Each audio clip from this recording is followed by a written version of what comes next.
Okay, we're going to start today off with a presentation from Dennis Hudson and the Budget and Finance Committee. Dennis, I have a chair right at the head of the table for you. Where is the head of the other head? The other head. The other head. The other head of the table.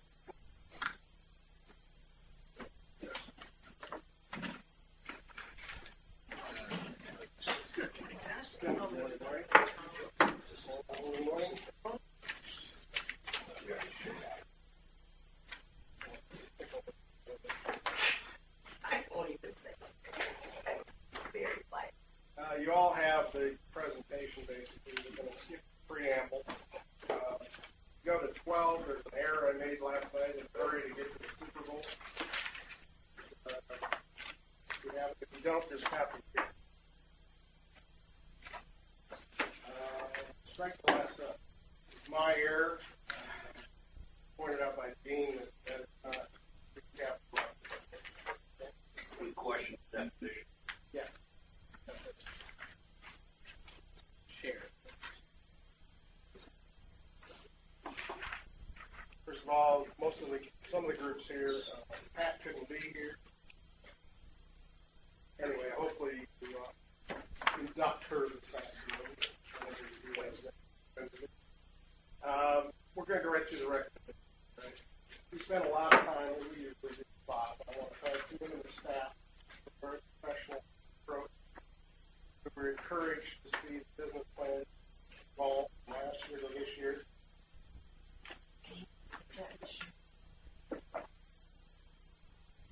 Can you hear now? Okay. Yeah. So we'd like to thank Bob and your staff. One of the things that we've learned during that process, every time we learn something, this time we learned that, and I'm addressing this to, we've learned that a lot of the problems that management has in doing what we think they should do, reporting-wise, monitoring-wise, is a limitation of the system.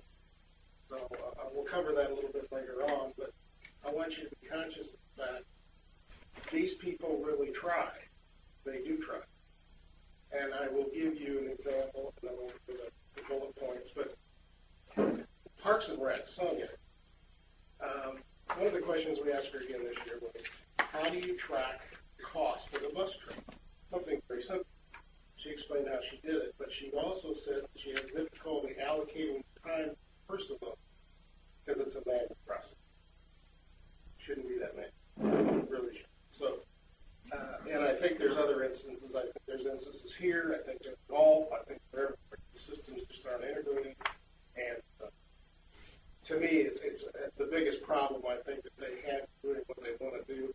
Even Art could hire 10 more people and get all supporting team. I think the systems are. So that's my editorial comment, and pretty much that's it. All right. Recommendations 1 through 15. I'm going to read this. Recommendations 1 through 15 are specific operations and capital. Item 16, 19, organization-wide recommendation. Consensus was reached by those in attendance on the following items. So this is a consensus. There's some items that didn't make it into this report, right? But it had to be a consensus, and it had to be a majority. Okay? We are saying that the annual assessment should not be increased or reduced, remain at the same level as last year, $19. Various possible ways to achieve this is in the budget are contained below. Number 2, the Yacht Club coupon is a good idea. It should not be mandatory as a $10 increase in the proposed assessment of $9.29.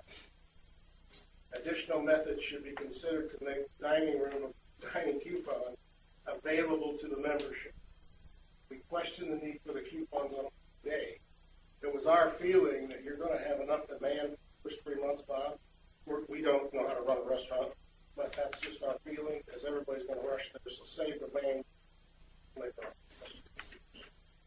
on. Would it be more effective to offer incentives on the off-season? That's basically what we're saying. Number 3. Review the Yacht Club revenues. Given the new facility and the significant early banquet bookings, the Yacht Club should have break-even budget approximately $98,000 of additional revenue. expenditure and capital expense of the past and future years to the success of the operation, now is the best time to break. If we achieve even half of the deficit that's budgeted, this will eliminate the $5.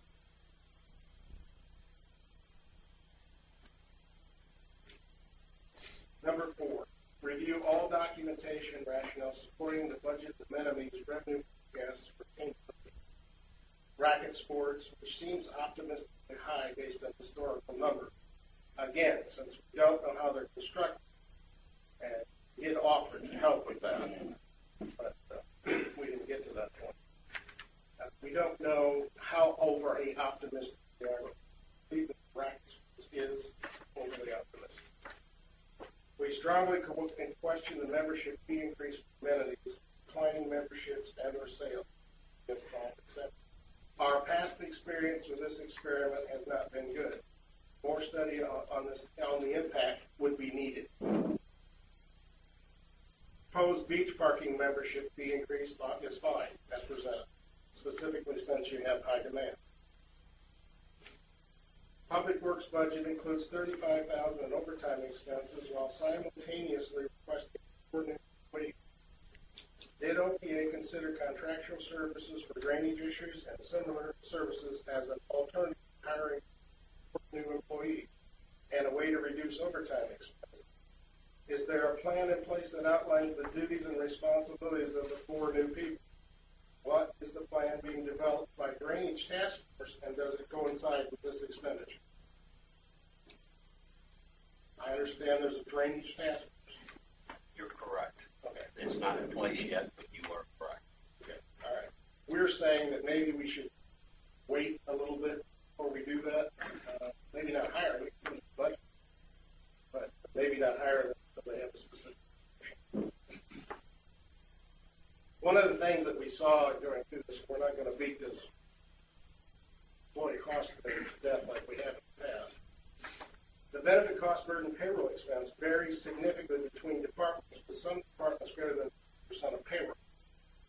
Now, one of the thoughts on that, but maybe the salaries are lower in that department, so the benefits are a higher percentage.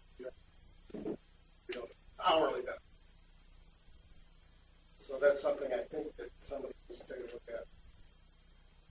This suggests a strong need for professional human resources support to help manage the OPA workforce payroll and benefit structure. We again encourage management and the board of directors to staff the approved position. That's just a repeat of last year. Number 9. Golf should break even given the management company's expertise and the significant resources provided by OPA to upgrade the course. Negative elements cited in past performance reviews have been eliminated, and we are now have a, quote, premier product to offer.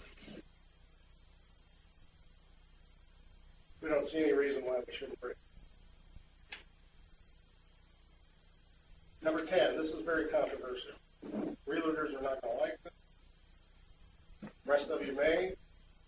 It's not directed at you, Sharon. No, I think it is, but that's okay. Well, you expressed your opinion already on that. Yeah, I need a hug. We're suggesting that an entry fee for home buyers that buy into Ocean Pine, we haven't set an amount, but basically the park does this. It's a $1,000 entry that goes into. You have questions on that, talk to Dale, who's on the board. And that money should be placed into the road. We're fearful that our casino dollars may start going along. All right. Ocean Pines activity event amenity fees should be greater for non-residents. We already know that. I think some of them are. Guidelines for Ocean Pines residents versus non-residents need to be defined. The board should ask county, board should ask county commissioners for additional funds to help support the OPA Parks and Rec. The success in managing this has large part of management reporting system available. Current reporting system is wholly inadequate to quantify active program costs, necessary documentations for county consideration.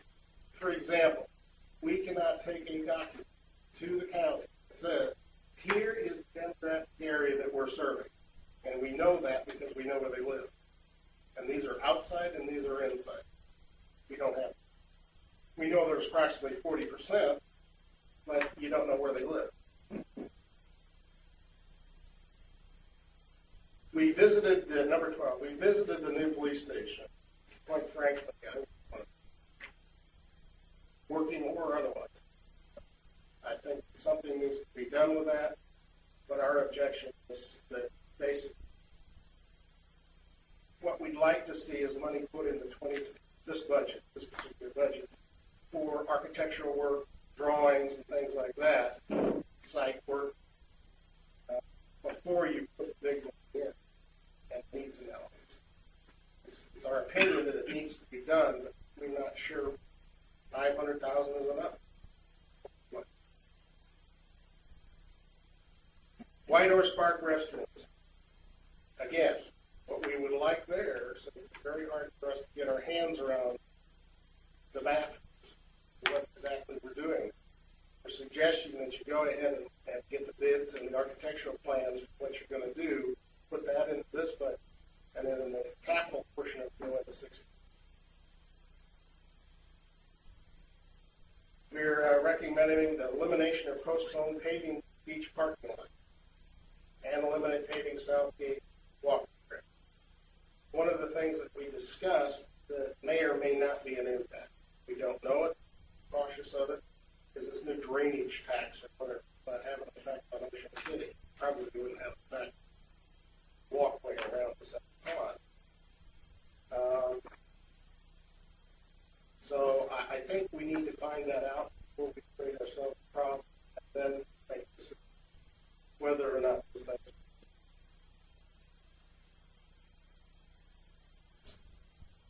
Revenue calculations and contributions to cover both replacement and inflation costs. We have a concern that we are not adequately reserving even with the 5-year plan based on the RAP stack. The park, for example, hires a person to come in or a company to come in. How often is it, Dale? They do a complete review every 3 years. 3 years. And an update every year. Every 3 years to come in and actually review those calculations, and that's all they do. Right? So we're suggesting maybe you should investigate that because we're concerned about it. Number 16, this is kind of what I led with. The management needs strong data collection capabilities across all parts of the business, including support hardware, software, to make informed operational decisions, revenue and expense projections, capital allocation, etc. Progress in operational cost and revenue accounting and control will not progress without strategic vision. An IT person is planned, and as such, we should review not only the hardware and network solutions, but management reporting systems. Budget Finance stands ready to help in any way possible. We agree with the OPA Comprehensive Planning Committee to contract with Deacon and Report. We think it's extremely important to know where we're going to look like, what this place is going to look like 10 years from now, people, demographic-wise, business-wise, and everything else. When we start with 10, it may turn out to be the wrong direction of the right direction. You don't know that. And I think the cost of that minimum compared to the investment.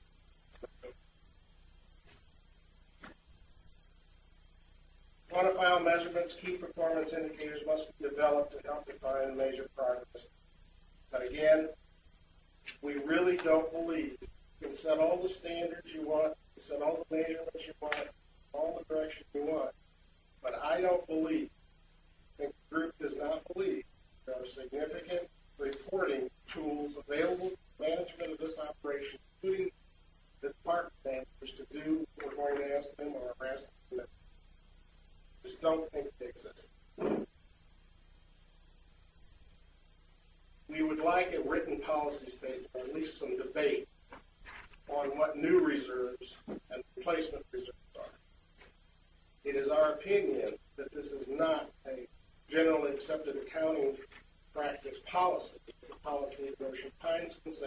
sure it's absolutely fine.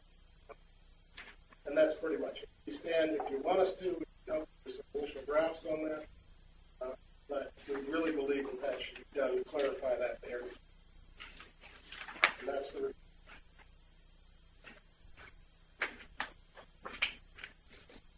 Yeah. Hang on. Yeah.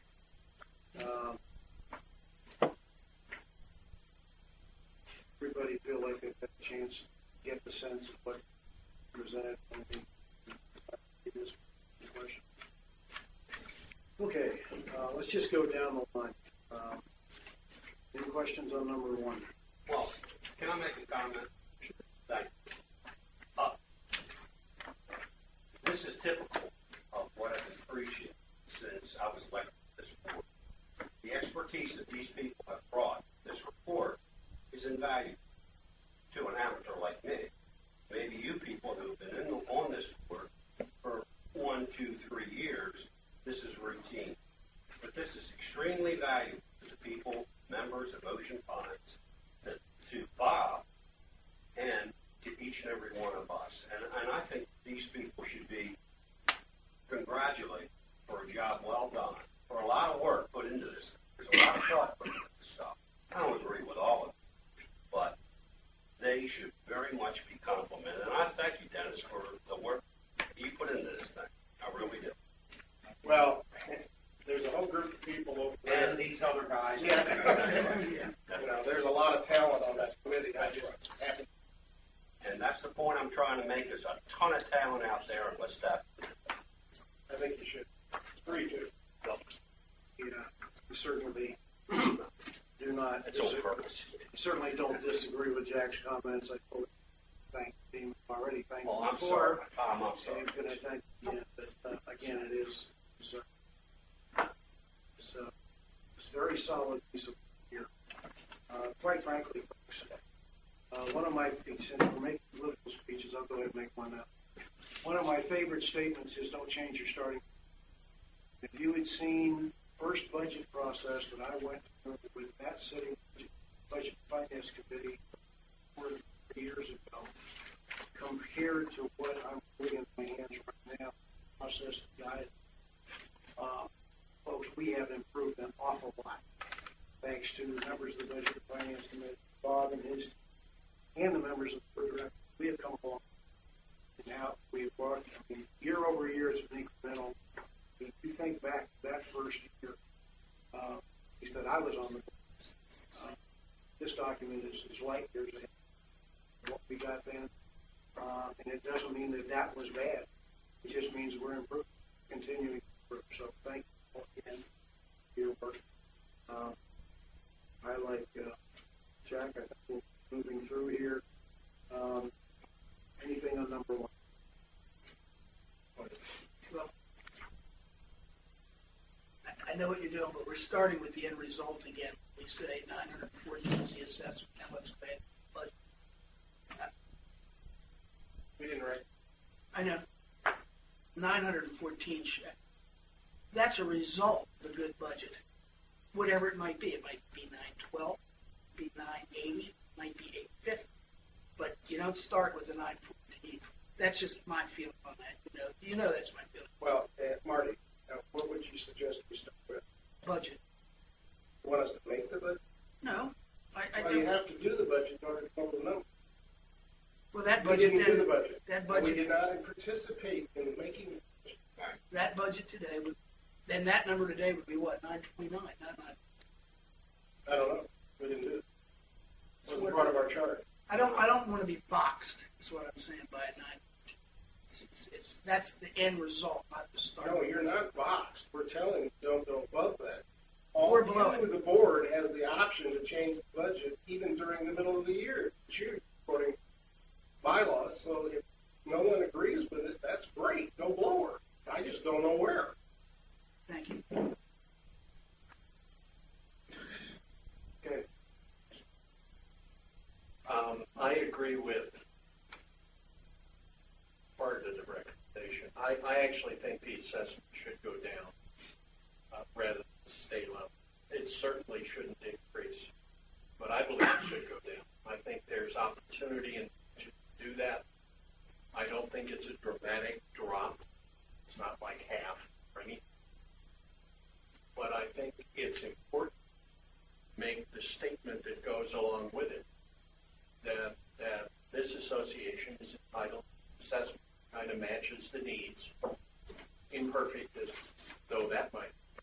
But I would like to see budget or the assessment go down. And I won't support it going up. Not sure I'd support it the same level, but I won't. But I do believe it should.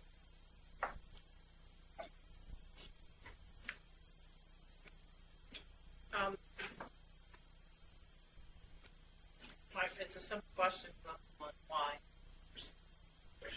Because I don't believe it's necessary. I think the performance enhancements in certain parts that we will do better.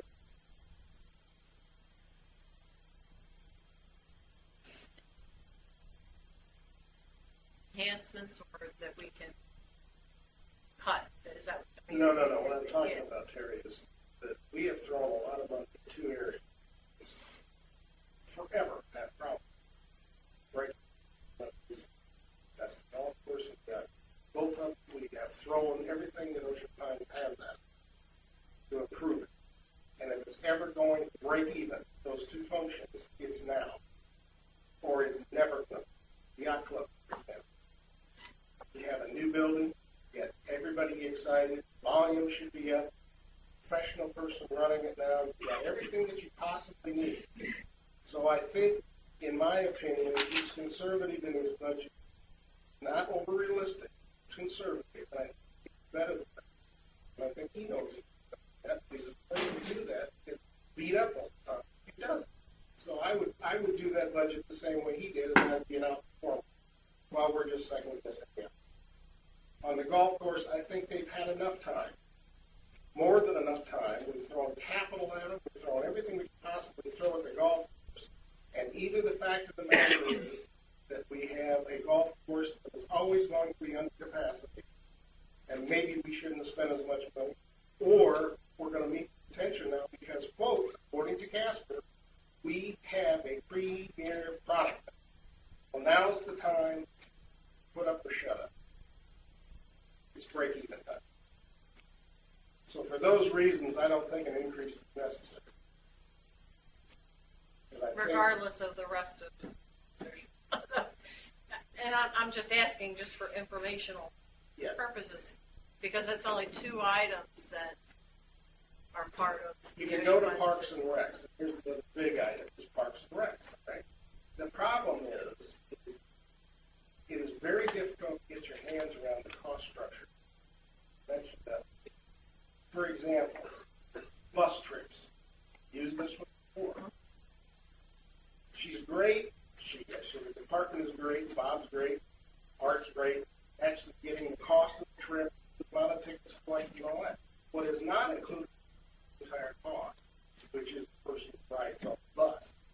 Because the manual effort that has to be, I think it has to be a specific time card or something. So I don't know what to recommend on to pick a number for Parks and Recs and say, well, let's just whack 10%. Doesn't make any sense because you don't know what you're cutting out, and you don't know how you're cutting it out, and you don't know what you're going to get from the county. 40%, the president has mentioned this before, 40% of the activity in that department doesn't affect Ocean Pines. Other people coming in. That's where we need to get our handle. And either the county participates or something else has to happen. So if we're going to cut something or restrict something, restrict the outside who aren't paying the price. According to Sonia, she is overpriced on almost everything that she does compared to everyone else. Because the county is subsidizing a similar program. All right? So that's why I'm saying it's very difficult to cut. And you know, last year I was not. I didn't like it, but I didn't like that department because I didn't understand it. The more you work with her, the more you find out those programs that are costing us money, the bulk of them are going to be 40% outside. They're not fully contributing to what the homeowners contribute. That's assessments and fees. tax on the board, that's what you're going to look at. Any other questions on one? Number two. I have a question on this one. I agree with the comment that I think the idea of the coupon was a good idea. Was had. I think driving it to the increase of dues of $10 needs to be voluntary for some sort of process. Does the committee have any ideas as to what the other? I mean, you all already verbally said you're thinking do it later in the year or do something after the initial surge. But did the committee have any ideas as to how a coupon might work? Yes. Okay. You could sell the coupon for $10 with a $25 value. Assuming that's to members. Anybody. What do you care? What do you care? All right. Just making sure. You want bond? Our success of the yacht club, unless I misunderstood it, relies on not only residents but outside people coming in. So why would you restrict yourself? Dollars. Yeah, dollars. Thanks, Marty. Dollars. I'm not. I'm just trying to clear up. Well, what we tried not to do is be too operationally specific, because we've been criticized for that in the past. Sorry, we get in this backyard all the time. Yeah, I don't know if this is going to come through because my wife's out of one, and I think 5 times that purpose. Absolutely. Absolutely. Just check. I just want to make sure I know where I'm going. But in any event, this is anecdotal, and I hate to, put out stuff. They what we're doing. As most of you know, my wife insisted on me taking her away for 10 days, and I acquiesced. While we were away, it snowed. My next-door neighbor shoveled my driveway. Not because of me, but because of Connie. The bottom line is, Connie says to me, go down, talk to Bob, and find out, buy a couple coupons of this $25 coupon so that I can give them to the tanners who are doing that wonderful thing for us. And I think it's a great advertising tool, as you pointed out, a great advertising for Bob to put it out there that, hey, man, come on down and buy this $25 coupon, $10, and who knows, you may sell them in 2s, 3s, 5s, I don't know. Great. Coupon idea is a great idea. I think that making it voluntary rather than mandatory, I think, is a better way. That's basically. Well, the other piece of this, I want to get into more in the weeds, but keep in mind, anybody who puts out a coupon has an estimated take rate.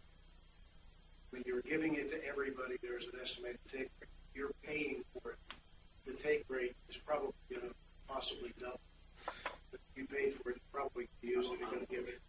Well, use it. Number of people actually use it. So, but okay. Can I ask? Sure. I'm still a little confused about I know we're talking about the cost of what it will cost us to give out this coupon. Is that, am I correct in that? Is that one of the questions? Not the cost to give it out, it's the assessment. That's our. Okay, well, let's forego the coupon attached to the assessment. And we send a $25 coupon to everybody in all the OPA members. Let's just say. Are we concerned about what that coupon may cost us? Basically, it was figured out to be the $10 increase in the. But I was in all the places that I've done these kinds of things, chambers and things. Your return is usually far greater than the cost of your coupon. So the coupon has had no monetary value, because normally if you give somebody a $25 coupon, they're going to spend, say if you give them a $10 coupon, they're going to spend $20. I mean, that's in all of the organizations that I've worked in, that's how it's. Yeah, what you're describing is the normal marketing program, but Correct. the coupon program, which is not presented as a $10 increase to the dues to pay. It's part of the marketing program. Yeah. And that's why I don't necessarily want to give up on the coupon idea. I think it's a good marketing tool. We got to find a way to make it work in the confines of the yacht club without automatically increasing just $10 to do it. Yeah, okay. That's what I'm saying. Jack's example is the example that really scares me because, you have a core group of people going to that yacht club every week. What's to stop them from going to the administrative center every week, getting that $10 coupon to spend $5, and all they're spending is $10. That's the example that really scares me away from, just opening up to everybody and unlimited type thing. I'd be for you pay your assessment, you get one coupon and that's it. Or you can buy, in my opinion, you have to be by the guest. But isn't Jack talking about, like, instead of a coupon, you want to give them a gift? You want to give them a gift certificate. It's like, no, it's coupon, but it's like a gift card. Okay. Yeah. Just like. Yeah, but just They like got them The now. total amount is the there's that's no. not what value. I'm saying. He wants to pay $10, $25 value, and buy a couple of them, give them to his friends and neighbors. Family. That's what he's I saying. agree. God, we all would Yeah. like to buy Yeah. $25 value, $10. Yeah. You can get a $25 gift and today for $25. And it's pretty good. Yeah, right. All You're right. a smart aleck. We will, everyone understands the viewpoint of the committee. One more question. Yes, I do understand the viewpoint. I tend to agree that I don't think we're going to be in it. We have a lot of people coming there. I think the time we're going to need is going to be in the winter months. How that's to be addressed, I think that we've got a beverage manager and management run specials if they want to do at that point some sort of coupon or whatever. I think later in the year, winter months, that's something to look at. But I think that I agree with Dennis and this committee that the first 3 months, everyone's going to want to come and see that place. And I definitely agree with what Marty said. The $25 coupon or gift certificate, go ahead and pay $25 for it. But I don't want people buying multiples of those and giving it to people only cost $10. Okay, we'll come back to this topic. Get to the yacht club. Yep. Number three. Any questions to understand here? Okay, number four.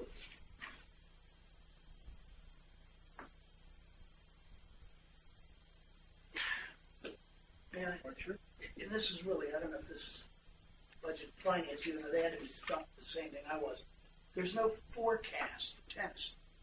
I mean, everything else I can look at and see how we're doing last year, year before. Tennis kind of comes in a abrupt halt because of the new way of doing it. I mean, I have no idea how tennis is doing for this year's budget. I mean, is it up? Is it down? Is it break even? Can I call on my tennis expert on this? Right now, June, December report is about $5,000. I was going to do a big swing. What I'm concerned about is how you're going to fix that from negative to positive. Yeah, 38,000. Yes, but that's the big question for you guys, Delvin. If we couldn't figure it out except raise flags that said, whew, it changed. And if it's pickleball, fine. How is it needs to be better defined for sprinkle. That's all we're saying. We didn't forecast big enough swing to ask. Else on four. Number five.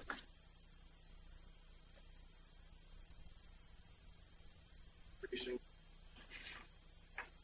Is the concern that we're going to lose memberships? Yeah, in the past, we've raised golf, we've changed fees, we've done this, we've done that, without an impact on what happened. Our concern is it's going to drive membership away. And if I could call on John.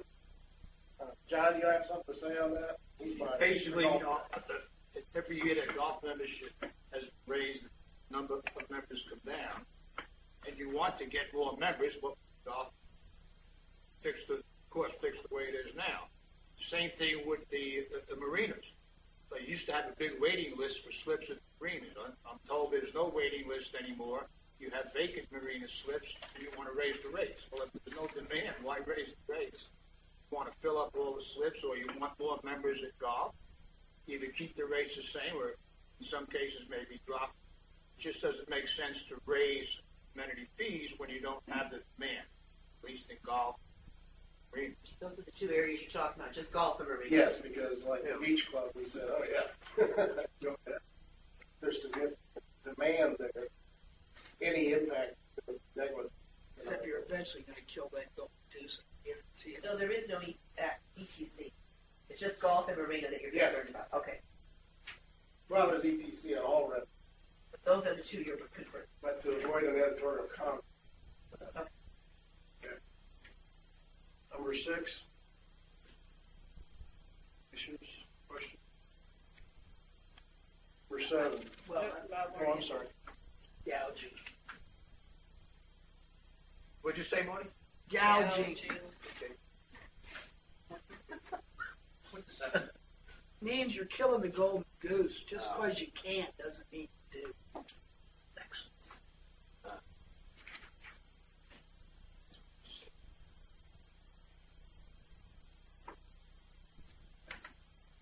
That position of the committee is fine.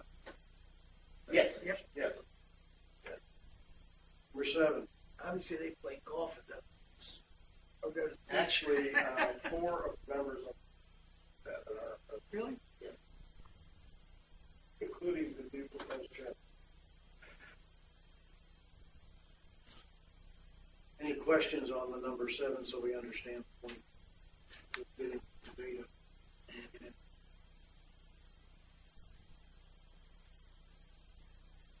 We're simply asking that there's a $35,000 item. People. They might be doing different things, they might be doing this, might be doing that, but we don't know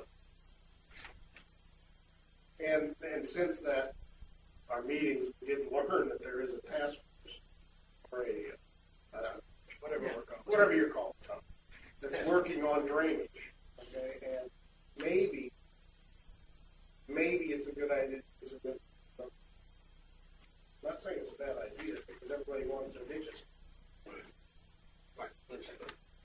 $35,000 set us forth. Cart horse thing. Okay. 8. Payroll differential appears to be, you say, 50% of the budget. So As in past years, we tried to quote nitpick numbers according to our ways on nitpick numbers. So we took a little higher view and said, wait a minute, here's some trends that don't make sense. They may make perfectly good sense if you're inside the numbers deep. We don't know that. The benefit cost of 50% is extremely high when the average world has between 30 to 40%. make sure I'm clear that 50% is not across the board. It's in some. Yes. And then some are 30, some are 35, some are 37. So the inconsistency bothered us more than anything. Any questions on that? Yeah, is 35 the low point? Am I understanding? Oh, geez. Anybody over there remember what the low point was? Can you give us a minute? We'll have to. Okay. I don't figure it out. I would say 35 is the low point. Pretty close to it. Yeah, so we're talking about some areas, 35% Of payroll. is benefits. Why is it 50%? Have you identified those departments in which it's 50%? It's in your budget. Okay. You'll see it in the That's budget. in the budget. In the budget. Not by percentage, but it can be used. Well, That's right. but it may be justifiable. Understood, When we have yeah. further discussions. But if everybody's paid $12 an hour in this part, $30 an hour in this part, then the percentage is going to vary. And that may be the answer. Any other questions on 9, golf break? Well, I'm going to go first on this one. Well, I certainly agree with the philosophy of where we've invested money to make a good product. Is any of the break-even based on marketplace knowledge of the industry? And I just don't. No. No? Okay, fair enough. Any other questions? Well, I objected to this. This is one that I didn't agree with my committee members there. Just because you put money into something 1 year does not, when you have a horrible product years and years and years, and you have a bad reputation, it does not take you saying, okay, we'll put this money into it for our, people aren't going to line up it. It's going to take a year or 2 or 3 to get confidence, people coming back. Then they come back again. That's what, you just can't say, okay, we're open May 1st, put all this money into it. Where are you? Okay, they're lined up at, it's just not going to happen in anything, really. Well, let me remind my friend Bill, and he is my friend, that we're not talking about us. We're talking about Casper. We got to put Casper on the line here, and we got to tell Casper this is the expectation. And I've done some serious looking into the numbers that Casper has provided us, and I'd be glad to share them with you personally. There's some blue sky out there. He's blown a balloon on some of these numbers. So the bottom line is that I think where the committee's coming from, where I would come from, is let's put the onus not on Bob and not on this group, but on Casper. It's their responsibility. We hired them, right? I mean, you manage them, but we hired them. I totally agree with everything you said. Oh, good. Well, then we're still friends. Oh, sure. I just want to make sure. I mean, that's all. Stop it. Don't bother me. But the reality says it's going to take, and the onus is on them.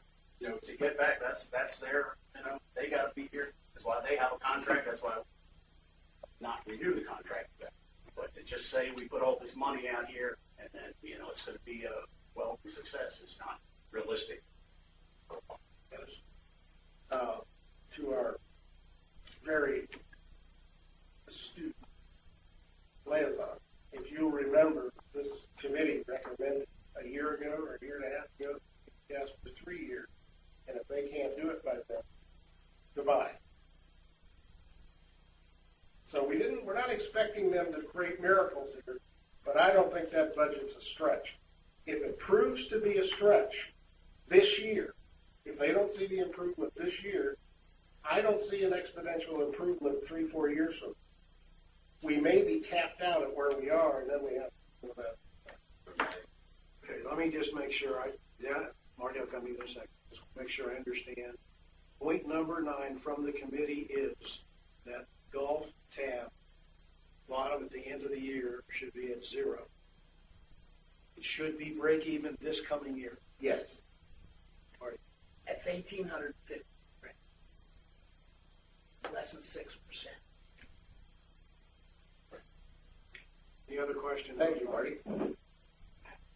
Any more questions on 9? 10. Split that up between the two of them, and how Right. much is that? Let them Just pay let for them pay. If you guys need to do each. We already got their payment. We need the Marty to come back. Yeah, come on. We're trying to get a threesome. Why don't you join our group? I thought you got free golf. I know. Haven't cared to use Go it. sailing. Go sailing. We'll handle the sheets and all that Cared to stuff. use it. Okay. Give Buddy Sass a call. See. All right, we're going to take a 5-minute break for group hug here. Okay. I abstain. Thank you. Me too. Me too. I think everybody's sick. Number 10. Hey, Tom. The now famous interest. How many houses, how many new people would get per year? I just ran those records. 280. I was going to say we're very close to that. Well, and there's lots too. I'm sorry. So I'd say if you run approximately 300 new sales in the last year, that'd be a ballpark number. In the rock and roll years, we were running 500 new properties. That's 300,000. Yeah, I did the math pretty quick. I may be sick, but I can do that math.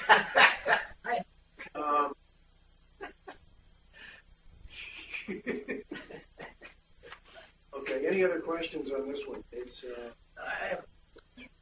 This says, this forces it into the road reserve account. It's not a bad place to put money, but, and there'll be an argument with every other account at this table. If you put it into police and fire, my account is deducted. I didn't understand what you mean, Marty. If you put that money into police and fire, my account would deduct it on my tax form at the end of the year. Oh, okay. You're talking about your OPAs and PB. Or your Parts portion of of it. Okay. And all that's debatable, but we just thought that would be. You give me two accountants, I'll show you a debate. Well, that's what I'm saying. All that, where it can go is debatable. Marty has a good point.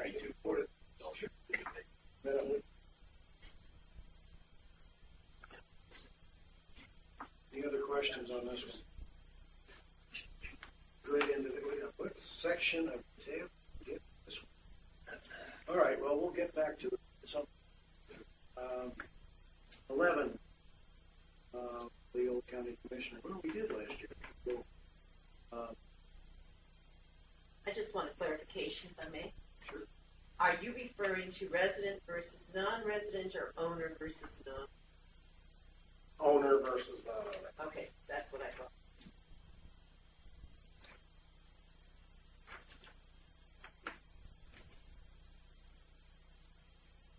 Any other questions on this one? It is an election year. Yeah, this is one we got to keep working as we started working this work.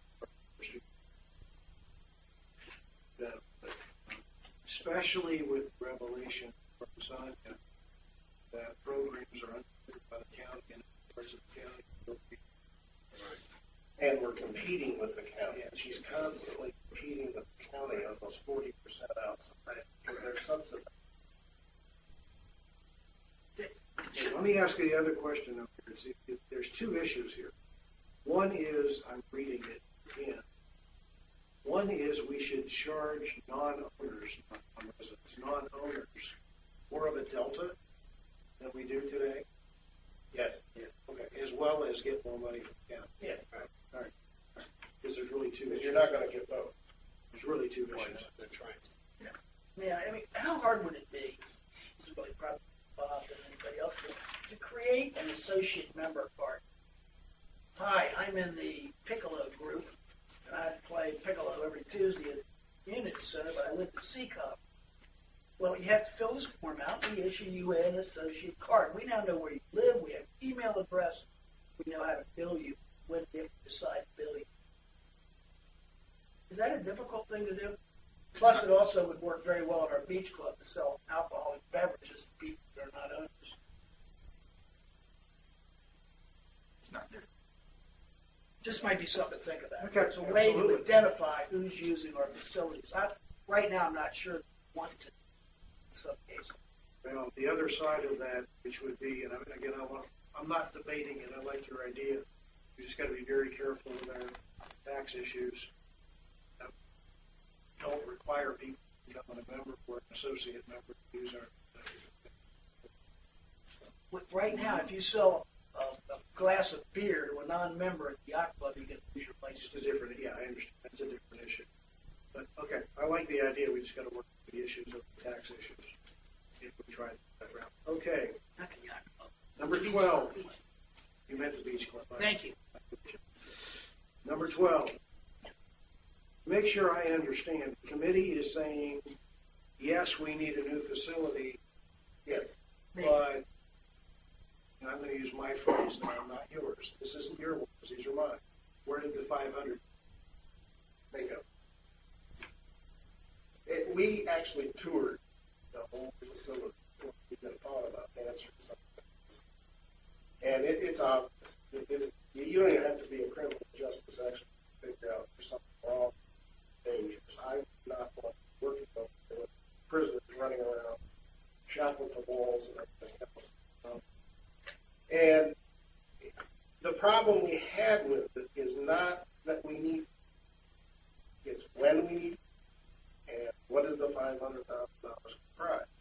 So what we'd like to see is the board allocate some money to Bob, his budget, which can be capitalized later on, for the development of the plans and the architectural drawings and everything else, so that you all know what you're looking at and get some bid. That's all we're saying. Now, Jim- I'm confused. What would- Jack, I'm sorry, go ahead, Terry. I'm sorry.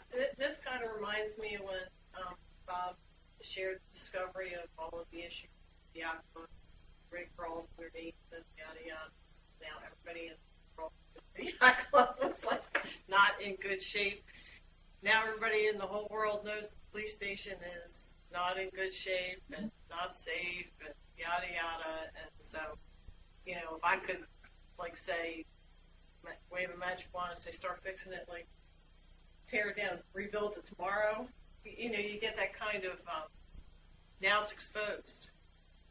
You know, we need to do something with it now that we've all discovered it, including now. Jack, Yeah, but yeah, you're right, Terry. But we don't want to get into a situation back and say, hey, I think let me understand where you're coming from, Dennis. Are you saying leave the $500,000 in the budget? Not the current budget. Oh, okay. And now Bob determines he might need $50,000 for planning preliminary and engineering everything stuff. else. Just the engineering, Got put it. that in there, that can be capitalized. Okay. And bring it over, the balance of it for 2016 when you do that budget, or whatever he needs at that point to get the building that you've approved built. Or the restoration of the one you got done. Whatever. Well, whatever is recommended. Whatever. We're just concerned that not very often we agree with $500,000. In this particular case, it's pretty obvious it's something. Bill, you're our expert. If I have one regret since being elected, the day that we took our tour, ran out of time to go in that police department. Because I started that afternoon trying to get money in this current budget to get drawings done, to do something, because that place is dangerous. It's absolutely ridiculous, and I will share it on personal. I'm not going to put a whole lot out here because it doesn't, but it needs to be done now. I would like to see something done in this current budget. I know we don't like to spend things over budget, but this is dangerous. We're putting our people in a dangerous situation, and I would like to see something done in this current budget to have designs and things done, and then keep this next year. This is waiting like a year and a half for a situation that should have taken care of. And really, after we took that tour and ran out of time, I am sorry that I didn't take it upon myself to go do that, and I beat myself up every day after I've been in some of these conditions that I didn't take a little bit of initiative and go on in there. And I just not when I walked in there. It's just When we get to that tab on the police department, there's a lot here. One that I keep hearing is unsafe. And if you've got an unsafe situation, there is, we all know in our illustrious community here, if we were to put forth money for planning and then later decide to go ahead and start building, you know, the tar and feathering would begin before we spend a dollar. Right. So this is a budgetary process, not a cash spend process. I just remind people, Dennis, I get you.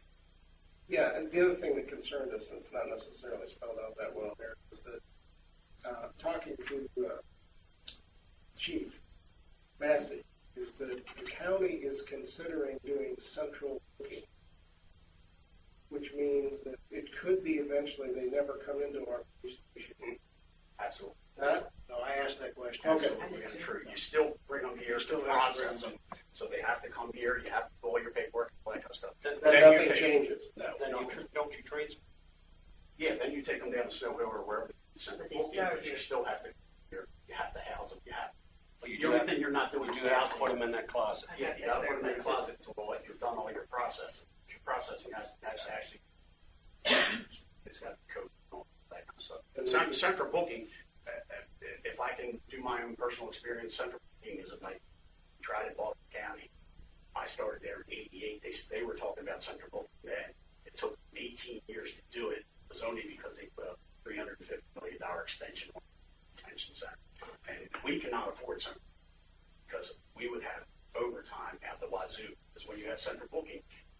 sit in line behind everybody else, and they take the prisoner. We cannot have a prisoner.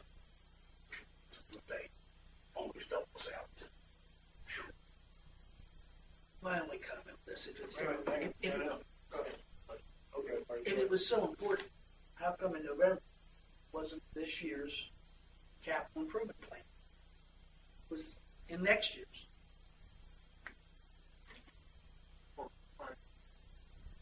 It happened. And I mean, we want to try to establish this plan so that we can do things like grown-ups, and then we all dive in the deep end.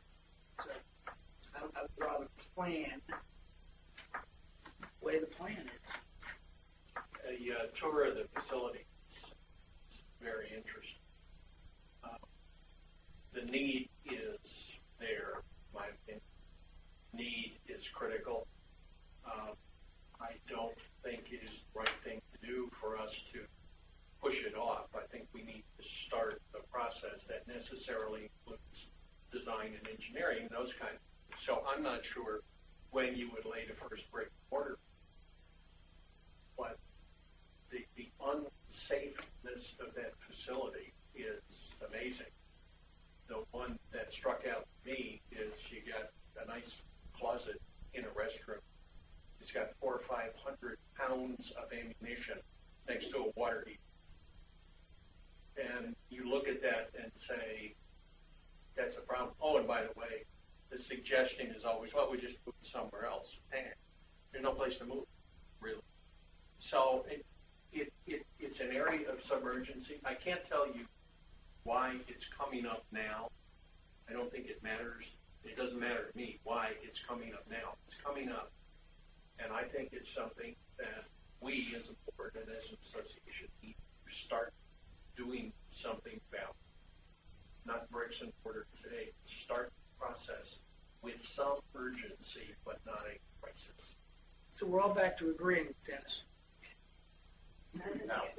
I just need to, I just Excuse need, me, one at a time. I just here. need to do this just like we did the October thing. So now we have presented to the public, or live streamed and everything else, that we have an extremely dangerous situation in our police department. Could somebody please let the public know that while we do recognize that this is a critical situation, that, you know, nobody's going to fall to the floor, kind of like we thought at the yacht club, that kind of thing. I mean, we have now ignited fear in a lot of people. Right. So can we do something? Bob, is there any way that you can help us understand that do know this situation? You guys have control of this situation? I mean, I'm a little worried now. People might. And again, if you recall, I didn't start fear. I just identified a need. So let's Correct. start there. I would not have handled it this way because of the concern. Now, that being said, we have procedures in place. They're cumbersome. They're not conducive to today's standards, but we're getting by with them. The chief does a very good job. His team does a very good job. We're now identifying we need to make these improvements. With everything we do, we're looking at how do we improve where we are to where we should be. And that's the process we're on right now. Unfortunately, the procedures they use now dramatically slow things down. They're inefficient. So, yes, it presents some challenging situations, but I think the chief's handling it right now. I think his team is handling it. But we should, as an organization, find a way to eliminate those challenges so they can be more efficient and operate in a safe environment. May I suggest that we table the rest of this discussion when we get to that tab? I think it's a very important discussion. What I'm understanding what the Budget and Finance Committee is recommending is that we take instruction but start the feasibility study. Is that what you're saying? The board has the opportunity to add this back to the budget after the study's done anytime. All we're asking for is the cart for the horse. Okay, you're doing the study first. Yeah, that, Right. just to wrap this up, and I will move on to the next. 13, Woodward Park. You enforce it? It's another one that wasn't in the capital improvement plan. I mean, nowhere. Not 16, not 17, not 8. No. What committee? Why? Because I can read? Can I make a comment on what our rationale was there? It's very similar to the, since we don't know, we didn't take a tour of the bathroom, like we did at the police station. Bob wouldn't take us there. Anyway,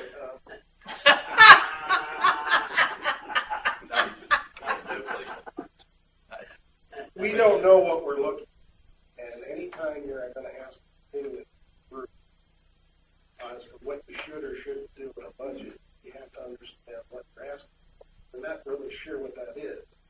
So all we're saying here is you may or may not need to do. It's not our concern. Our concern is I can't get a picture, they can't get a picture in their head. What was it, $135,000, something like $135,000 bathroom.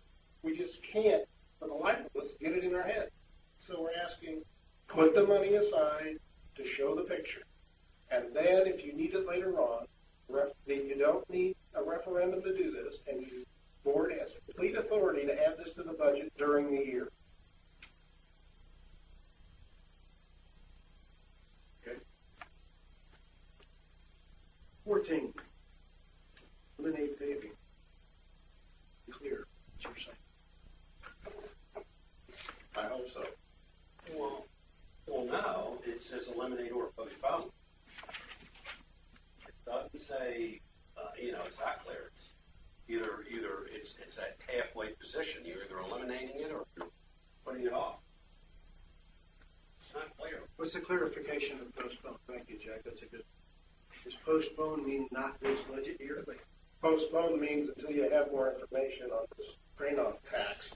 I would have felt more comfortable with it if you would have said there should be a campus study over at the beach club, and how does the daggone parking lot fit into that? The reason for the postponed part of that was, just as you were alluding to, at some point in the relatively near future, you're going to be looking at the beach club. And why pave a parking lot that hasn't been paved from the beginning until you at least look at the beach club and say, do you need a paved parking lot? And if so, should it be multiple story, whatever comes out of it. We don't want to see that torn up to rebuild. Yeah, that would be another concern. If you go ahead, like you say, pave it, and then just trying to build a new club with that construction and all that's for the paving. So what I'm saying is I would have felt better if we said, a more comprehensive study should be conducted at the beach club, etc. Jack, as a member of the board of directors, you can direct any language you'd like when you write your recommendations on. Well, thank you. I appreciate that. Thank you, Dennis. I need to be straightened out. This is really a question of Dennis or the committee, because I'm confused by it. Your last paragraph, because it deals with this. Develop a written policy statement that defines what constitutes capital versus replacements. In your opinion, is a new paved parking lot at the beach club new capital or reserve capital? It can be either one, because you don't use generally accepted, you don't have to use GAAP to define those. Those can be defined by the, and that's what we ask you to do. How would GAAP look at it? They would. They would. They don't. Okay. Not a requirement. Not just learn. Otherwise, I'm going to answer the question. It's new. Most other associations I've dealt with, that would be flat out new. But what we're asking you to do, and that's bullet points, you need to really have a discussion on this item and clearly define, and for the public and Bob, what is new and what is replaced. And then write the policy and done. I still know if that could be clearer. It's not clear because it's not clear to us, and it obviously isn't clear to you or who's doing the budget. Okay, so that's where you,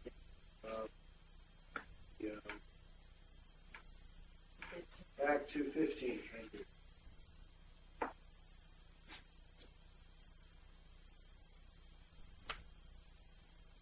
Do we not do a reserve study every 5 years? I thought that was a requirement. No. Not as a religion. We did. got the last one's probably Hold on, 6 years ago. Hold on, my expert back there. It was about 2008 or so. Eight. Last one. Based on, So it's not under cut. based on a very, very knowledgeable property. Any other How questions? come we stopped? Because he was more worried about the, I just think you, ramp than he was about the. I think it's just stopped because, well, that assessment, reserve study was done and nothing ever happened with it. And they very seldom had reaction reserves. So it's just a process that a lot of other community organizations use to do reserve study. But they abide by what experts say. In our case, we do this, when we do study, we don't always get the reaction that we expect. And there is also, I will tell you one other thing. A lot of these communities are paying for the full replacement cost of the asset, full replacement costs in the future of all the assets that they have now. But we're in a dilemma. That would mean we would be collecting replacement cost money right now for stuff that has to be, in some cases, go to referendum. So you're in a dilemma.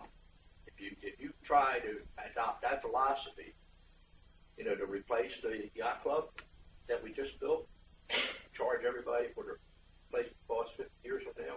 You don't know 50 years from now when they want that yacht, but you be collecting money. So you're in a kind of a box there. Well, I think we'll get into the reserve discussion. Does the park collect replacement reserves for their facility or just for the components? Component, As most. Thank you. not the building. Yeah, no, most don't. Most associations do not collect money to replace the facility. That's not recommended by the contract. Roof, HVAC system, carpet. Right. Carpet be included, yes. Yeah, And but if you don't maintain it, and the sooner or later, heating you have to element. replace it. The heating element. We're not going to get into the debate. We could be here 3 days debating whether we do depreciation or not. Reality is a lot of these decisions is made on what is needed by this community. They need to figure out this reserve, whatever. Either we need the paving or we don't. We don't need it, and you don't. And whether it's reserve or new, it comes out. Owners. It comes out of the bucket one way. Okay, 16. Strong data collection capabilities. I could have written 16 for sure myself. I couldn't agree with you more, frankly. And I really, sorry. No. Really, I think that we can't emphasize enough that managers that don't have as hard as and until you get them better tools, you're not going to get better performance. Period. Any other questions on 16? Yeah, do we have a cost factor involved here?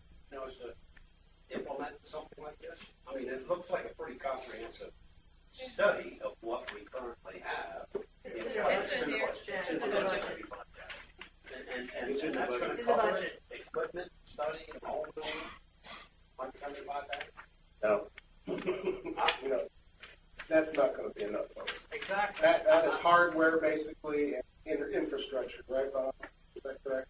Yeah, We're not talking about big software improvements. We're not talking about IT studies, at least from what we can see. That's in there. That's not going to be enough money.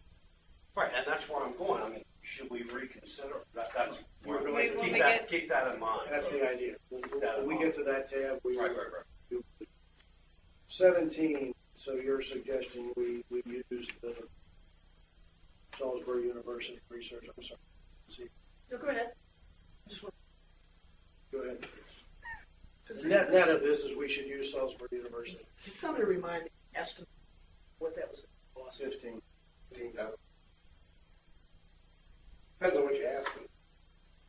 15. And it doesn't have to be to produce. University of Maryland does the same thing. There's a lot of do the same thing. But I think you're going to get more for your bang for your buck using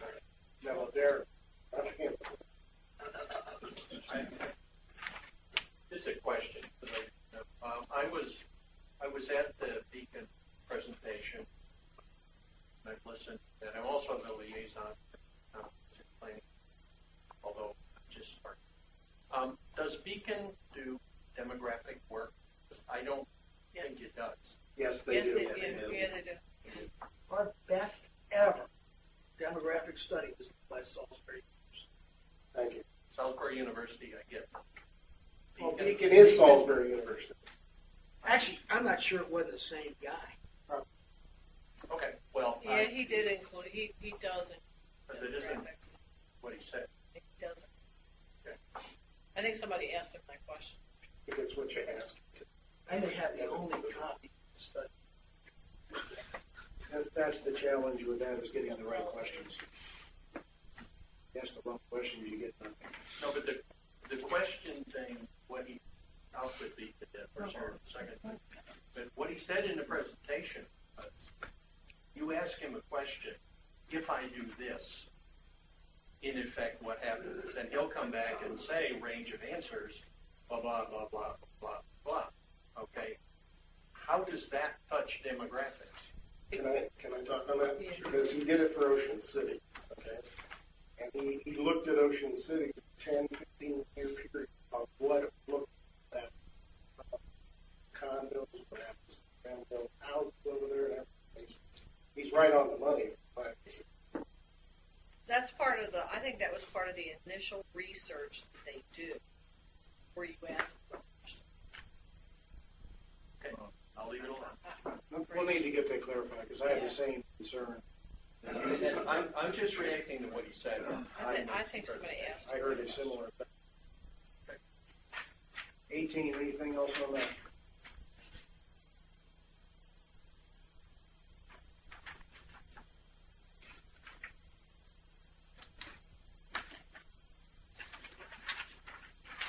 Let's take a 5-minute break.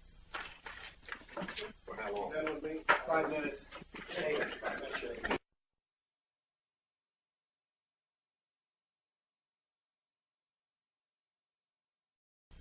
okay, let's get started.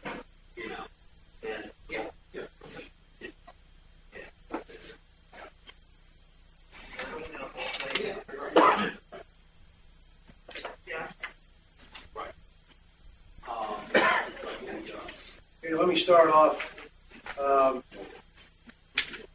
First of all, I just want to recognize, thank Dennis Hudson for being the chair of the Budget and Finance Committee for the last few years. Done a great job, Dennis. Thank you.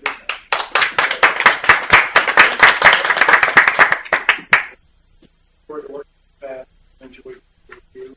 You're still going to be. So, thank you for your work. And again, thanks to everyone on the committee for their efforts. You're welcome to stick around. Dennis, any closing thoughts? Yeah, I'd like to thank, of course, the board. It's been a learning process. And everyone knows I don't necessarily have the right temperament, but that's the way it goes. Bob and I go back quite a ways, and you know each other better than probably should in these days.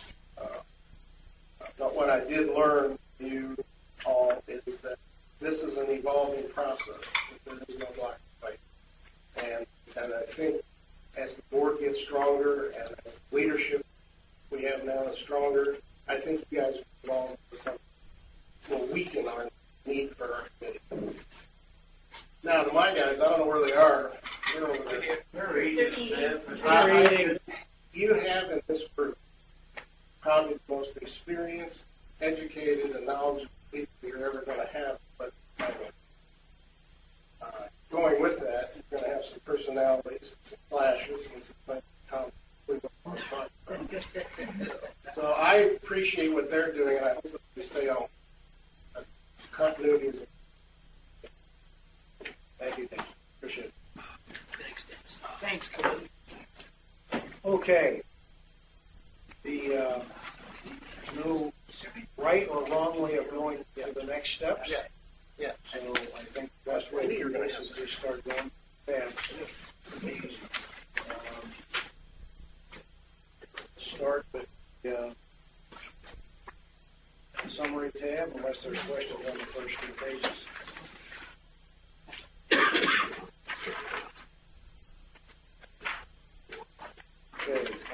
first, one question, we never actually did get this summary. Is that close? I mean, Just didn't do one this year. If you'd like to do it, I can certainly do no, it. I just want to get something, it's not coming.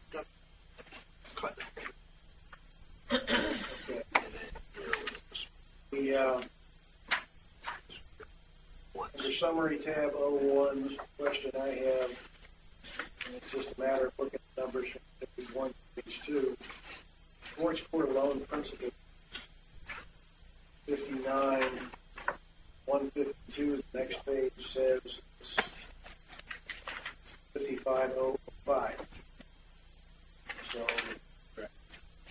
just explain those two numbers. Page 2 is current. Page 1. How can, Page 2 oh, this is the forecast. principal, so we're paying more of the principal now as the interest. Next interest year, part of the more loan. principal.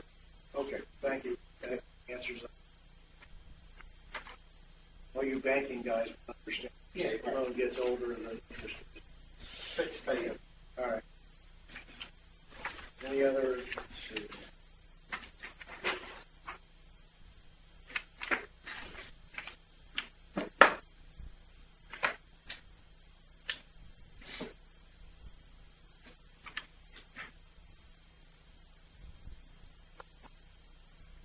This the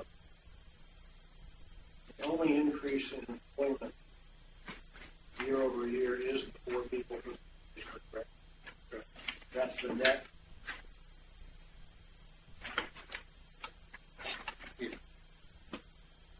That's a 3.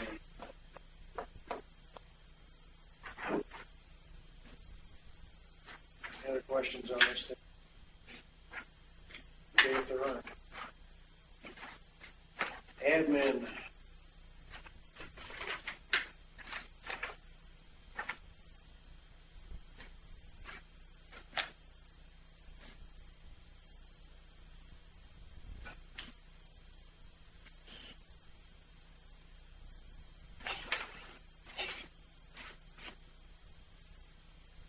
Reserve contribution has gone up.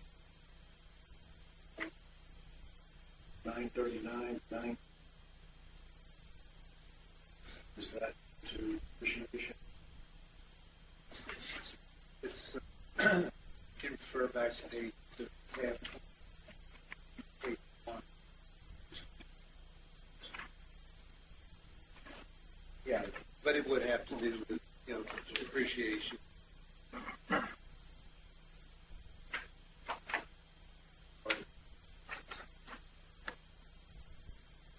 Question on this. Yes, on page 3, we have base salaries for an HR and IT person. Does this further any of budgets or this the only place? HR is on. This is the only place. Okay, then my question is this. Had budget previously employed doesn't have, I'd like to see time frame that no. So within a 3-month period, a 6-month period, or whatever this board feels is appropriate, but I'd like to see I want to be sure this is done. Because it sounds to me, the Budget Finance Committee, was the biggest problem, the IT is not happening. And talked about HR in the past, and I want to be sure it's done this year. All right. Do you have a specific? I'm not sure what your goal is. I don't know what the goal is, except I want to be sure that there is a time limit. So I don't know what the rest of the board feels. If I was to make a decision, I'd say have it done by 3 months from the board, the budget being passed. But I don't know what the rest of you feel. My question is, we haven't really defined those. I mean, maybe you have defined. Is it something that you're just going, that the general manager is going to define, or are we going to have it? In other words, are we saying yes to the amount of money so you can define those roles and use that salary to hire? They are currently budgeted positions now. Right. Okay? If you recall when we talked about HR before, we were exploring a number of different ways to accomplish HR. We actually switched the carrier that handles our payroll last year as another step in that direction. by determining what type of software, what type of access we have through some of our alternative sources, we've been exploring different ways to enhance our HR without actually hiring a person to fill that. Okay, where we've had shortcomings, we've made adjustments, see if that can work. Where areas that it has worked, we made note of that, so we can better define when we go to hire the HR person what their role would or would not be. Another example of something that came up through the budget finance discussions was assigning a person that could help write grants for the association. Well, that would be something that Art and I went back and talked about, adding that HR as part of their role, is having them assist with grant writing, because they'll have an understanding across all departments. So that role in that particular item, the HR, has been, over the last year and a half, really been trying to tackle it a number of different ways. Now we're getting closer to feel we not only need the person, but we also understand why we need it and what kind of things they're going to focus on, based on the last year and a half of trying it different ways. Does it matter that we continue to call it HR, or should we call it something else? I mean, I'm not sure it matters, to be honest. It's a budget item. It's someone, we'll look at it. I mean, I didn't have a real definitive. They're going to be, the area we need assistance with is on the employee side of the house, so that's why it would be towards the HR. but I think that for the board's sake, maybe HR might be so defined, HR, and your considerations, discussions we've had, a lot of that, it's going to be a little far-reaching, so maybe continuing to call it an HR position, while it really doesn't matter. The primary focus would be HR supporters, right. And then we would expand that role to include, grants as an example. Okay. Now, the IT position, we have looked very, very diligently at our infrastructure. We have multiple components we have to look at. We have hardware needs, we have software needs. Okay, the two very different lines, but they have to work together. And then we've also looked at our current infrastructure. Okay, one of the reasons we have not hired for the technology person at this point, the concern I have, if we hire someone specific that has experience in technology down this path, whatever this path is, okay, we may not need that when new infrastructure comes in.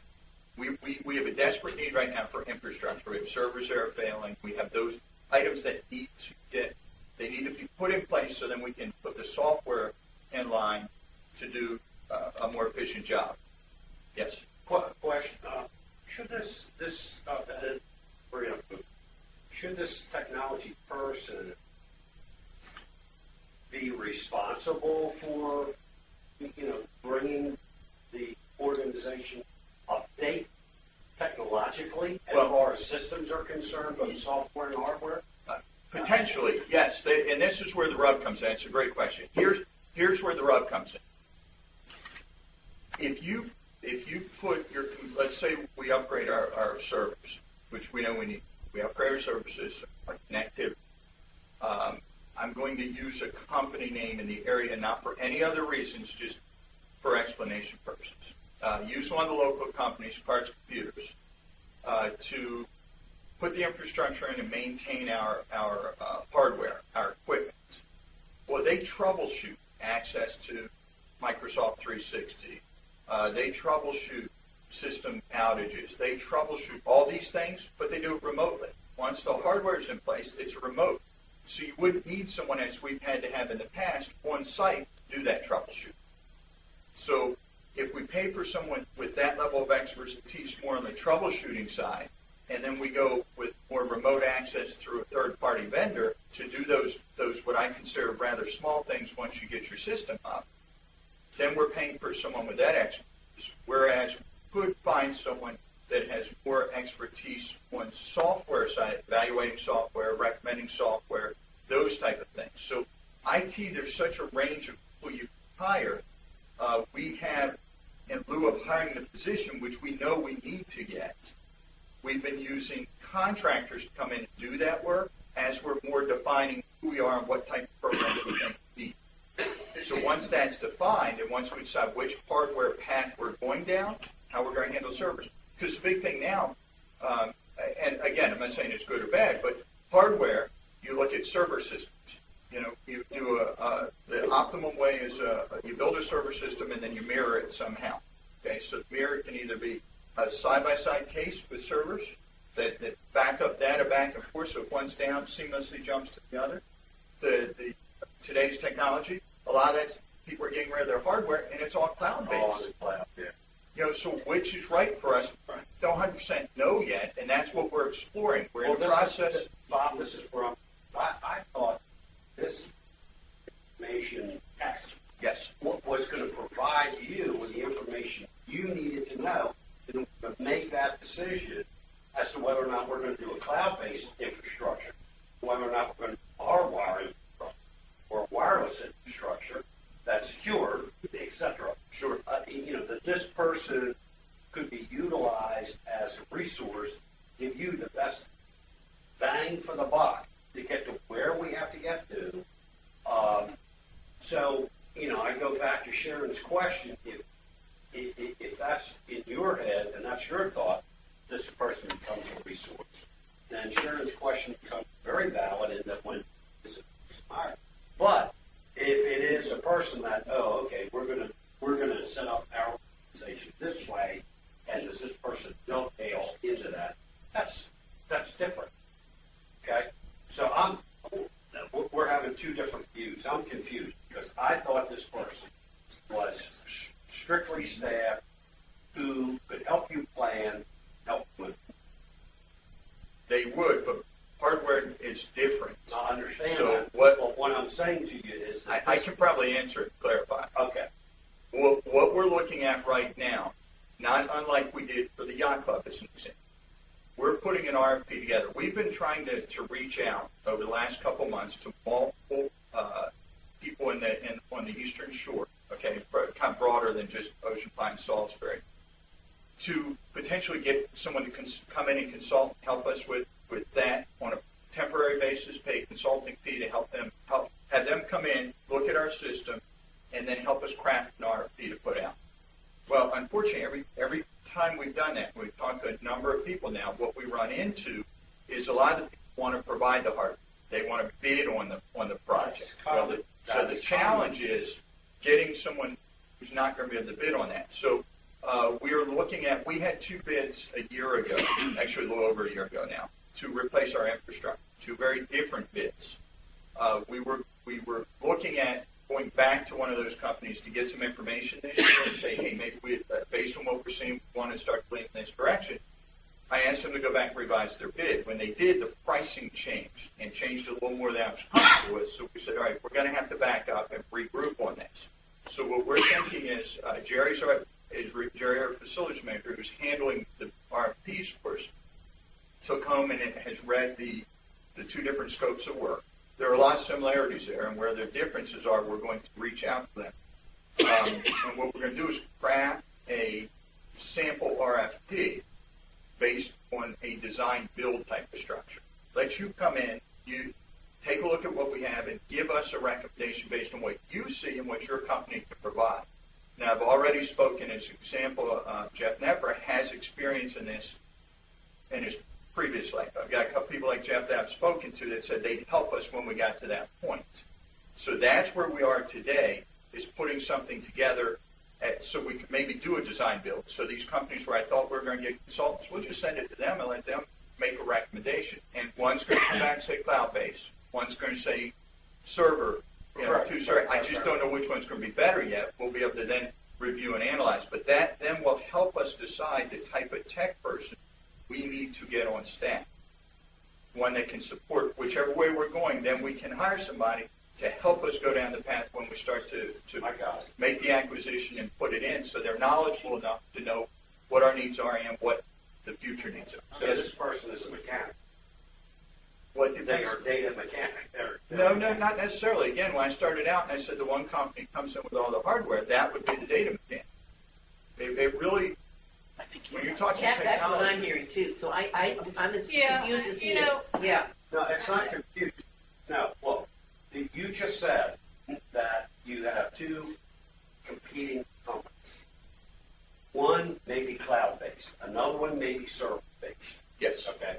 One may be hardwired, one may be wireless. Okay. Doesn't matter. It just, it's a, Yes. I guess with Jeff's help, the final decision would be made that we're going to go with a cloud-based system. That's what we're going to go with. And they have a group of recommendations, Chinese rice rockets or whatever they're going to use to implement this particular system, or maybe even tablets. Whatever it is. Who the heck knows? Whatever. Then, at that juncture, that decision is made. That person provides us with the hardware. No, we got logic. But they're the conduit through which we buy hardware and things of that nature. And hook up to the cloud and what have you. And this particular person maintains that system. Is that correct? No, sir, not Okay. necessarily. You're up to that point. No. No, I'm with you. Doing that cloud base, okay, as an example, depending on, let's stick with cloud base. There's less hardware to put in, obviously, for the cloud base. So Well, software. it's software driven at that point. So when we go to a company, an IT company to work with, it's our intent when they bid the RFP to have them come in, build whatever it is they're going to build, our infrastructure, whatever that may be, cloud-based, server-based, whatever. And I think you have a combination, just so you know, you're not completely cloud-based. Okay, So, that makes sense. with that being said, we're going to use their recommendation, make our best decision, award the contract, have them come in and do that. It's probably going to be based on the dollars it's going to take to do it. It's going to phase over multiple years. Right. And in doing that, then we'll have a better understanding of the IT needs we're going to need internally and what their focus needs to be. Because the company will come in and set it all up. You bid it out RFP, part of it's them coming in, putting it together, the wiring, whatever we need. Then from there, we'll know based on the type of system and what the service is going to be. See, that's the other thing. When you determine the system, then you also know the service that's going to be required. And do we pay them? And train, all that. So then do we pay a monthly fee to have them service that? Do we hire someone internal that's going to handle it? That's the decision. If I'm off the beam, let me know, Sharon. And what I'm hearing you say is that there's a possibility we don't even need this person. That we're going to use a consultant methodology in order to maintain this data infrastructure.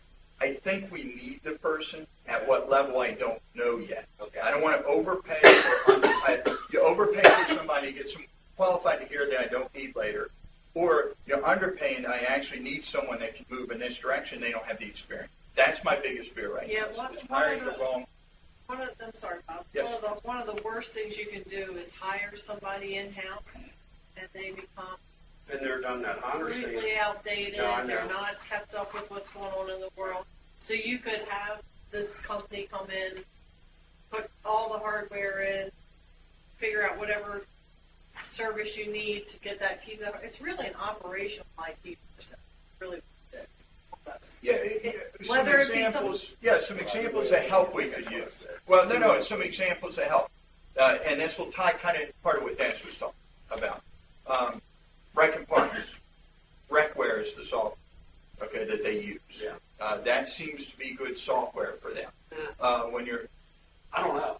Is it? I don't know. oh, you might have experience. No, Okay. So that appears to be decent software. A number of rec departments use it. Sonia and her team have looked at it. There's and we used an earlier version of that. Okay. Now, interesting. We replaced 2 of their computers last year. When we replaced the computers, the Recware software program we have is not compatible with the new computer, Right. the new operating system. Right. So these are the things where that internal, when we have someone, they can make sure they identify what the long-term impact is. We have computers we have operating systems of XP, 07, 10, you name it. It should be uniform. Well, most of the corporations I've dealt with, they've gone to Unix. Isn't that correct? Most of them have gone, no? What have they gone to? window space. All their window space? Okay. And with our window space, we have multiple entry points with window space based on how long computers. So these are things that we're going through and we're identifying. We've already got them laid out. Now we're trying to craft an RFP that we put out and ask them to come in with a design build. Jeff, I saw you right there. There are at least two phases to this. They're about as different as oil and water. One is dealing with design, the selection of the technology, what network. Okay, and don't get hung up on the cloud. The cloud is a server that's somewhere else. That's right. That's all. And it's hooked together usually with wire at some. So to do that work, needs someone who understands the 5 leading, made that up, but the 5 leading technologies that are out there, and can listen to what you need, and then come back and provide you with an enormous amount of help on picking. This is the technology that best fits your needs now and for the short future. Okay, that's one set. Now, those people may sell stuff, in which case you got to be careful that the recommendation isn't dependent on your inventory. Okay, so you've got some things to do. Once you get that done, you've got the technology picked, and it's this software pack and this server pack and this network pack. Then you got to implement. Okay, the guys that implement it may or may not be able to figure out what it ought to be, but they can hook it together and make it work. And these two guys are as different as they can be. Okay, and if you get the implementer designing your system, you are hosed. And if you get the designer trying to implement, okay, that ain't going to work either. I mean, it just isn't. As I understand it, there's two issues here. One the idea, and again, 2 phases that you just talked about, have some dead on, obviously.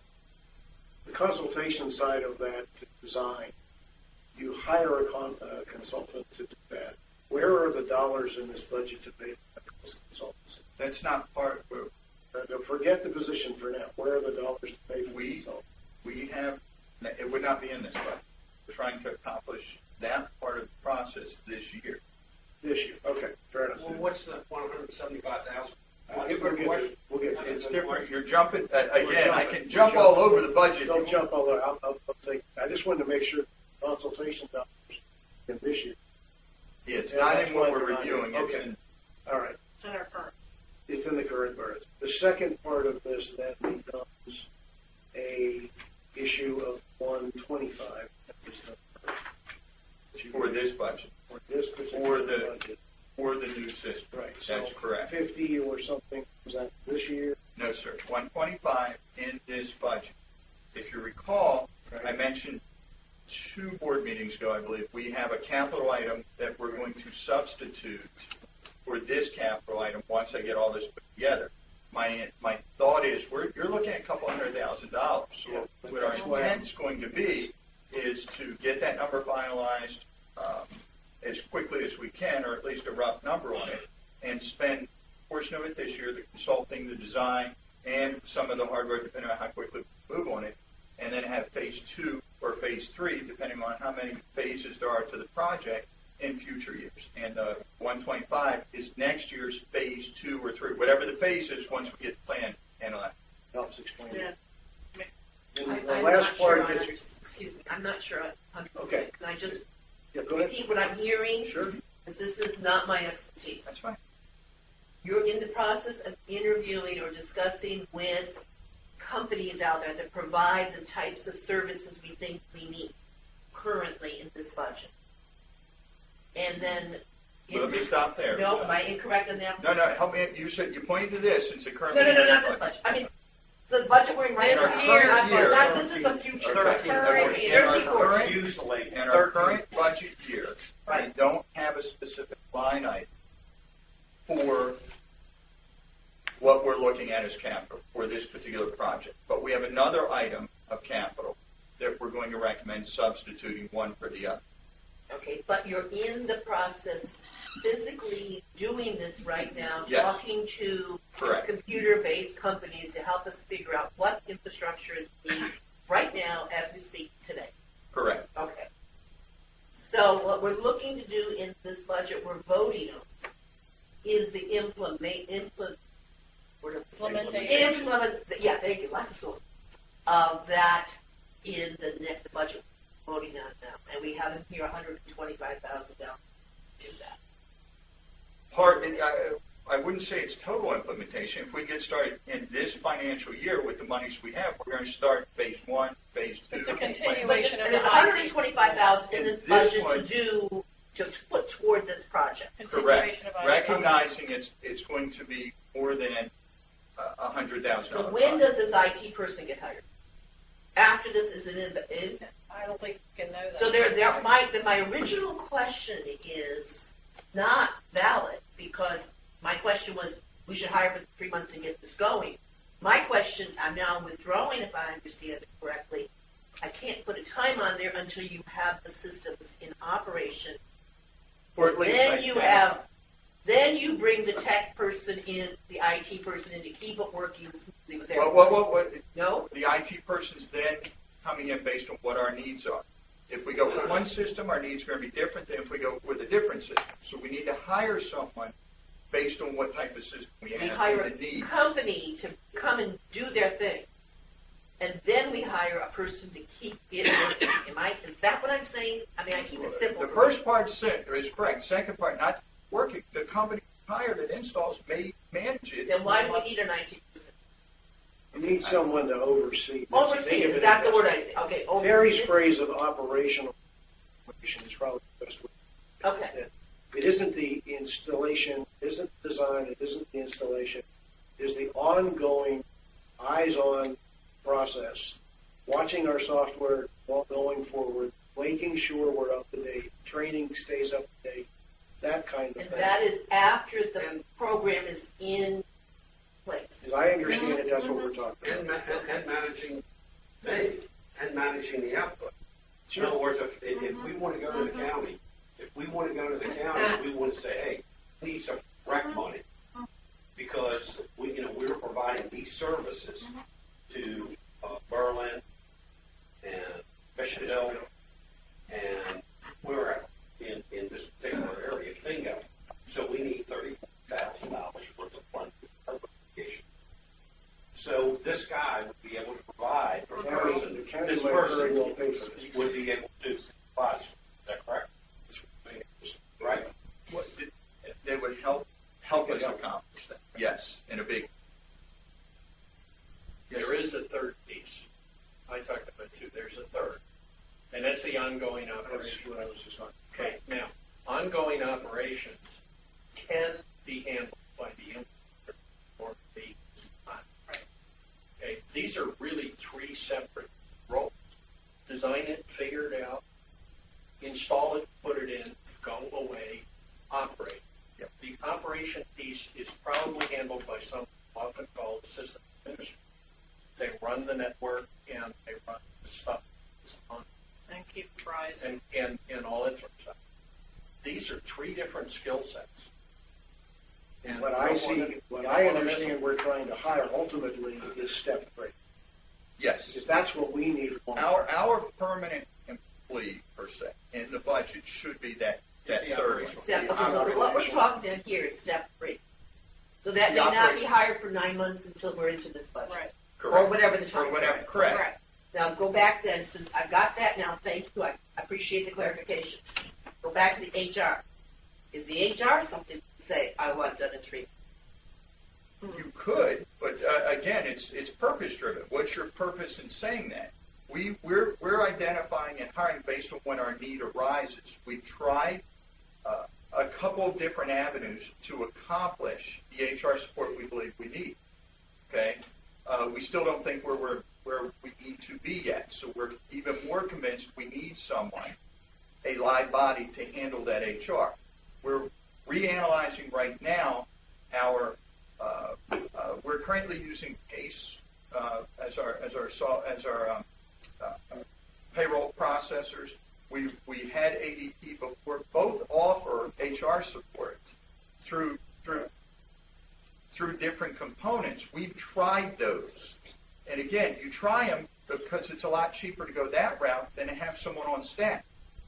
Well, we're finding that's not as effective as we hoped it would be. I mean, it sounds great, but it's just not as effective. But we had to try it, and that's what we've done this year. It just hasn't worked to the level we had anticipated it should. The issue that I think that I would turn this topic to, it sounds like you have tried various different approaches, and you see me shaking my head, Rob, which are experience. But it was a nice try. Don't thank me for that. The issue is this is a budgetary discussion. Do we put this position in the budget or not? It's my belief at this stage of the game we have now put the HR position in the budget at least 2 years. This is now would be a third. And if I were to vote for a budget that had an HR person in it, at this point, Bob, I would anticipate that person to be hired. Okay? Something like I would agree. Okay? And that's where we are. Or take it out of the budget. We're taking, Well, that's my whole point. If it's not going to happen, then it shouldn't be in the budget. It If wouldn't it be in is, there. then I want to say it's going to happen with the time frame. It wouldn't be in there, but I didn't expect it to happen. We've gone multiple iterations to find a better way to do it so we didn't have to go.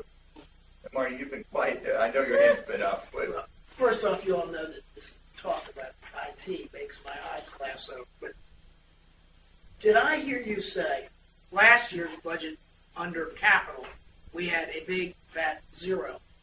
You're saying now that's going to go up to 125 I'm sorry, for which year? for the year Current we're year? sitting in Current right year. now? No. I thought I heard him say that we're going to have an No. unexpected 125,000 out of budget, but he was going to offset it with something else in this budget. That's Is that correct. what I What heard? you just said, that entire sentence is correct. Yes. A whole sentence?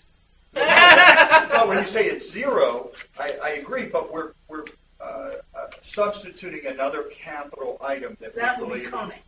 Yes, but I don't know the final numbers yet. I don't want to present. That's okay. it. I just looked at the zeros and heard 125, and I just was sure. No, that's why I said it's not in I there. don't get all the IT stuff.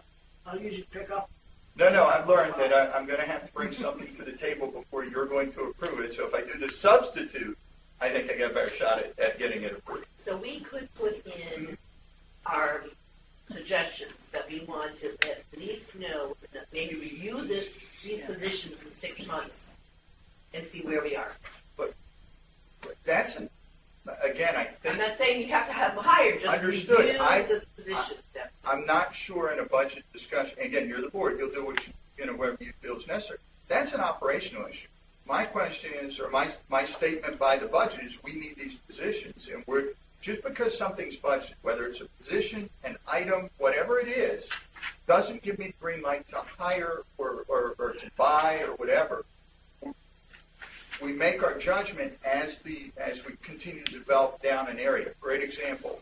We're talking about bathrooms at White Horse Park. We're going to further, if it's in there, we'll further develop it, and then you guys get to take another shot at it for capital type items. HR and IT positions, we will hire when we feel it's time to make that decision. We're still looking at our payroll providers and trying to decide if we need to explore a different option or not right now, which is going to have a dramatic impact.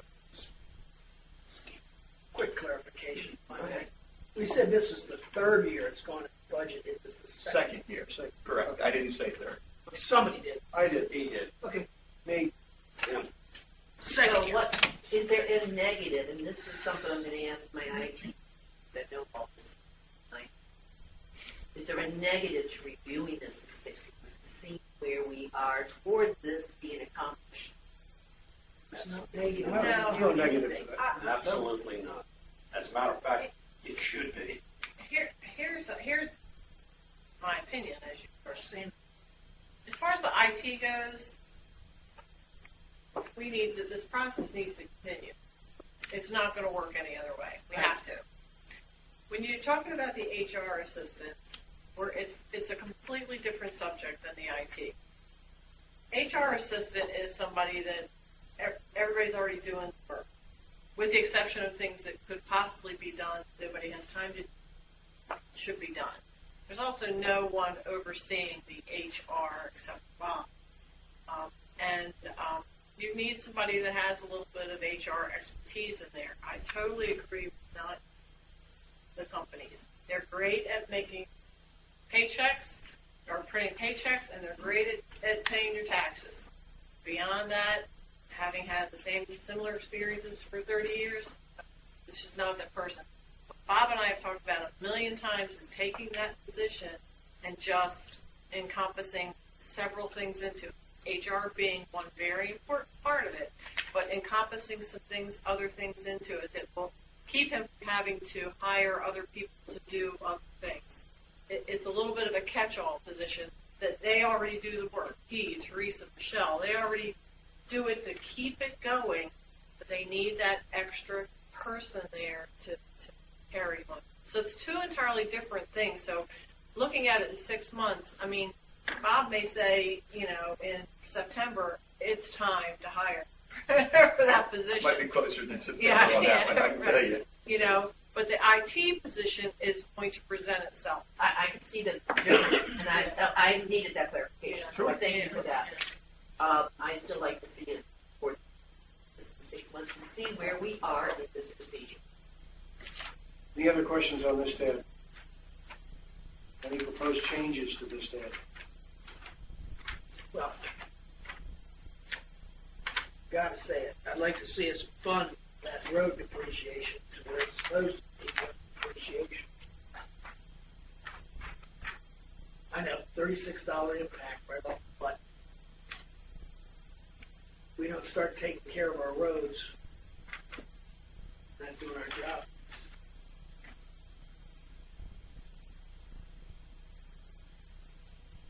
Well, this is as good a time to talk about it. You're right. It's a $35 to $36 increase in dues right there.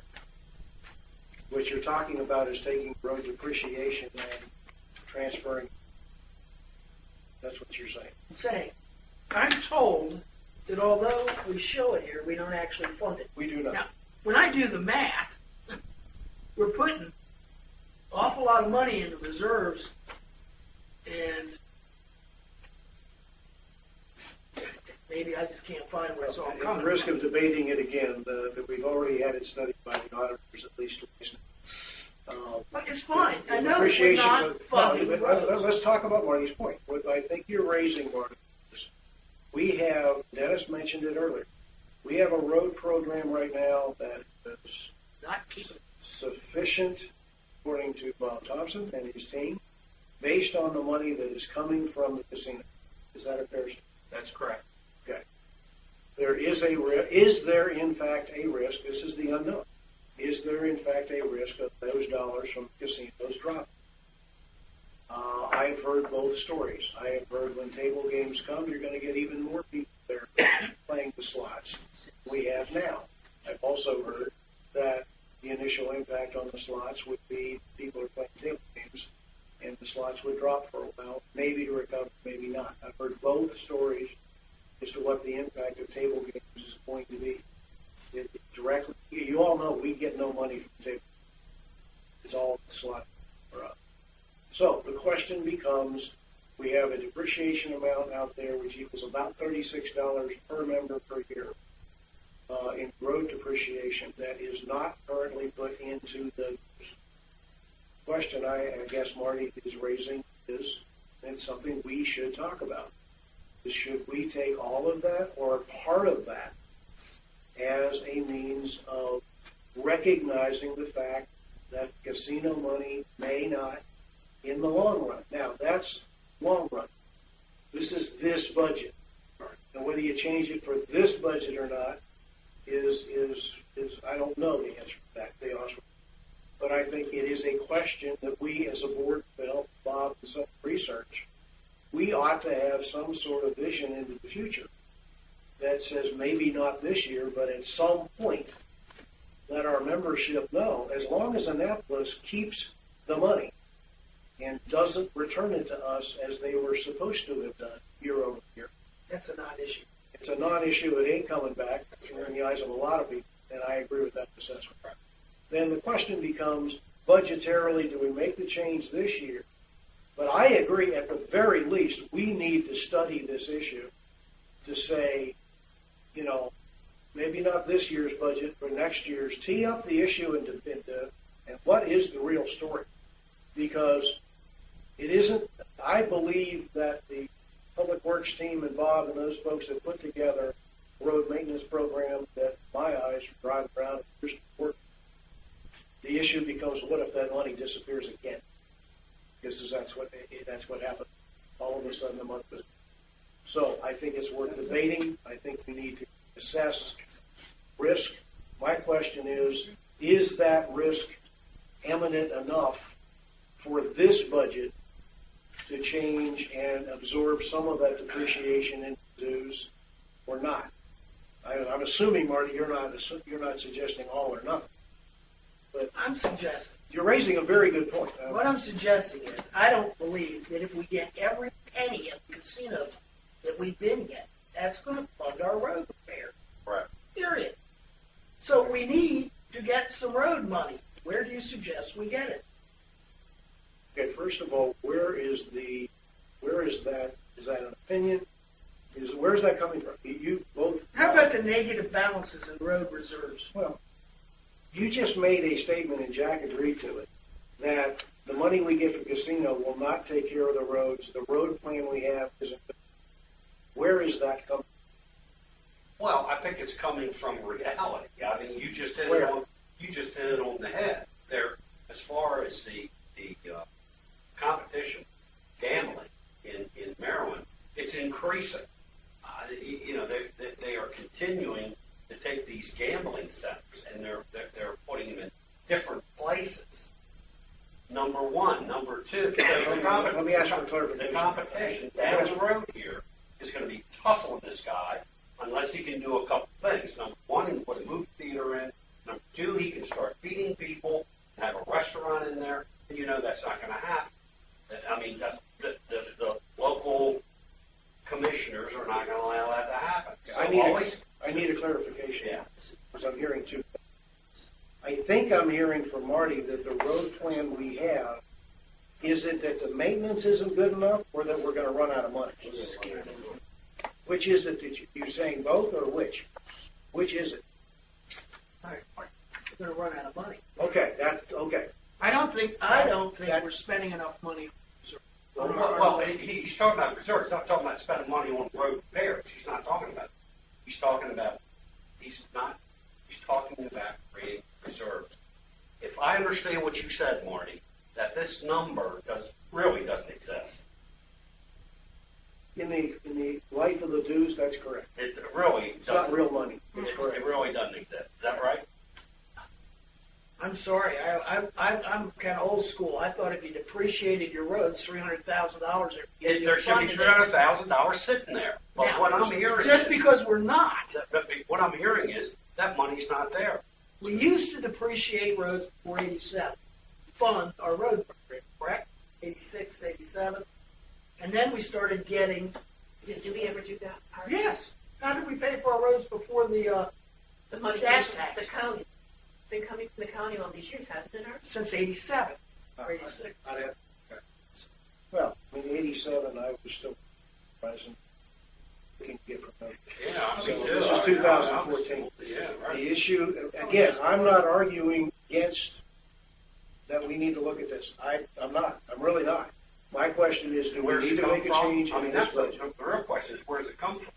If you agree that there should be money set aside for future repairs of our roads, primarily Parkway, because every time you cut that road open to fix those pipes, okay, you are compromising the integrity of that road. Is that right, Bob?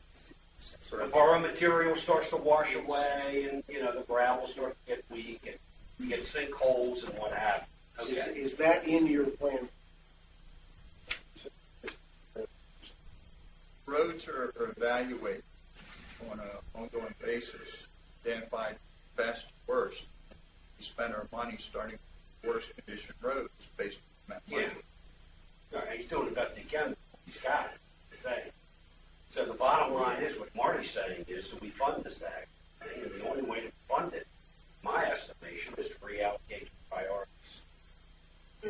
Right, Mark? Right? I mean, would you statement or not? I Reallocation of think we priorities? need more money for roads. That's what I think. So do you think we should charge our membership? That's how we do everything. How else did I didn't? So you want I didn't say anything about the fairy godmother. of roads. So you feel that we should increase the assessment to the members? I feel that we should be depreciating our roads to pay for their repair. How do we fund it? Well, how do you fund everything out of our members' pockets? Your pocket and my pocket. Okay, so Whether it comes out of reserves, it still came out of our pockets when we got to $500,000 a year. It was just we were putting money in the gas, and it was going to Maryland, and then they were sending it back. Understand. That's gone. Right. That ain't happening. The real question I have here, Chairman, my question to you, Bob, is if the casino money that is recognized in this budget stays at the level that's in this budget, are we okay for next year to maintain our roads for that year? That doesn't mean we don't need to address the issue now. That's my question. Does this budget account for our needs on our roads for the 14-15 season? It does. Sure. I have two questions. One of them, and I understand what Marty is saying. With the casino money that comes in, we get, I think we got about 1,000 this past year with counting our portion of the roads that came to. If I correct, is that right? Our 55 to 60, 40 somewhere in there. I mean, also let's say 50. Okay, but we do get some money from the county that trickles down from the state.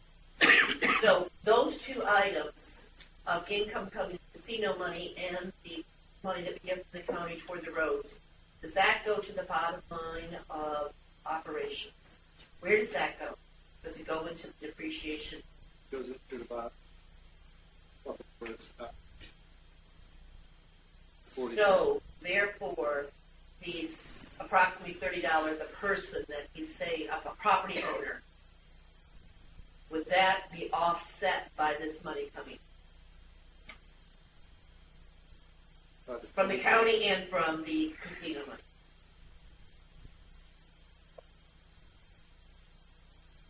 So the answer is no. Well, I see what you're saying. I'm saying if it's coming in, shouldn't it go into our bottom line to help fund this $30 shortfall? Am I making the sense? 40,000 is also, it's not just, it's for maintaining roads, ditch sides, median strips, anything. We've got 70 miles anything, of yeah, roads. okay. Yeah. 70 miles of And roads, that's okay. what we do. All in the body of works, because expenses road. But if 300,000 is coming in from the casino, It's not 220. 220. Okay, so at 300,000 total. Let's just use a round number with the county and the casino money. At 300,000 is coming in, and we're depreciating 300,000. Isn't it a wash or close to it? Now it is. That was the issue, Sheriff, that if this 230 were to drop to 150. Okay, I'm looking at the bottom line of our budget. Cost per property owner. If we're bringing in approximately, and I'm doing round numbers, 300,000 from income coming from the state and the county, and we're depreciating approximately 300,000 to each property owner, isn't that a wash? Isn't it just another way to look at it? It's not a wash because dollars are not just to pave the road, it's to maintain things around the roads, the ditches and all that. So for all intents and purposes, the numbers are very close to each other. But the issue becomes, what happens if the road maintenance plan has to be escalated because the road just can't keep up with the casino money being the only money that's there? Okay, so if we're saying it costs, I guess my number is, what is our cost per year to do our roads that we need to do? Is it 300,000? Is it a different number? We spent $450, I think it was last year. But that was because of 2 years. You hadn't done anything the year before.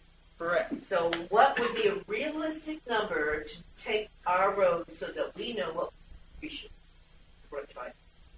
Well, it depends on how you want to look at the roads. Do we want to adopt the 20-year road replacement plan state does, or want to stick with 15? Okay, then maybe I'm looking at this wrong. Maybe we're talking about depreciation for the repair in the future versus the operation this year costs. Yeah, we look at the roads based on conditions of roads. And that's when we'll come to you and say we need replacement. We had a 10-year replacement plan. We had to go to a 15-year replacement plan.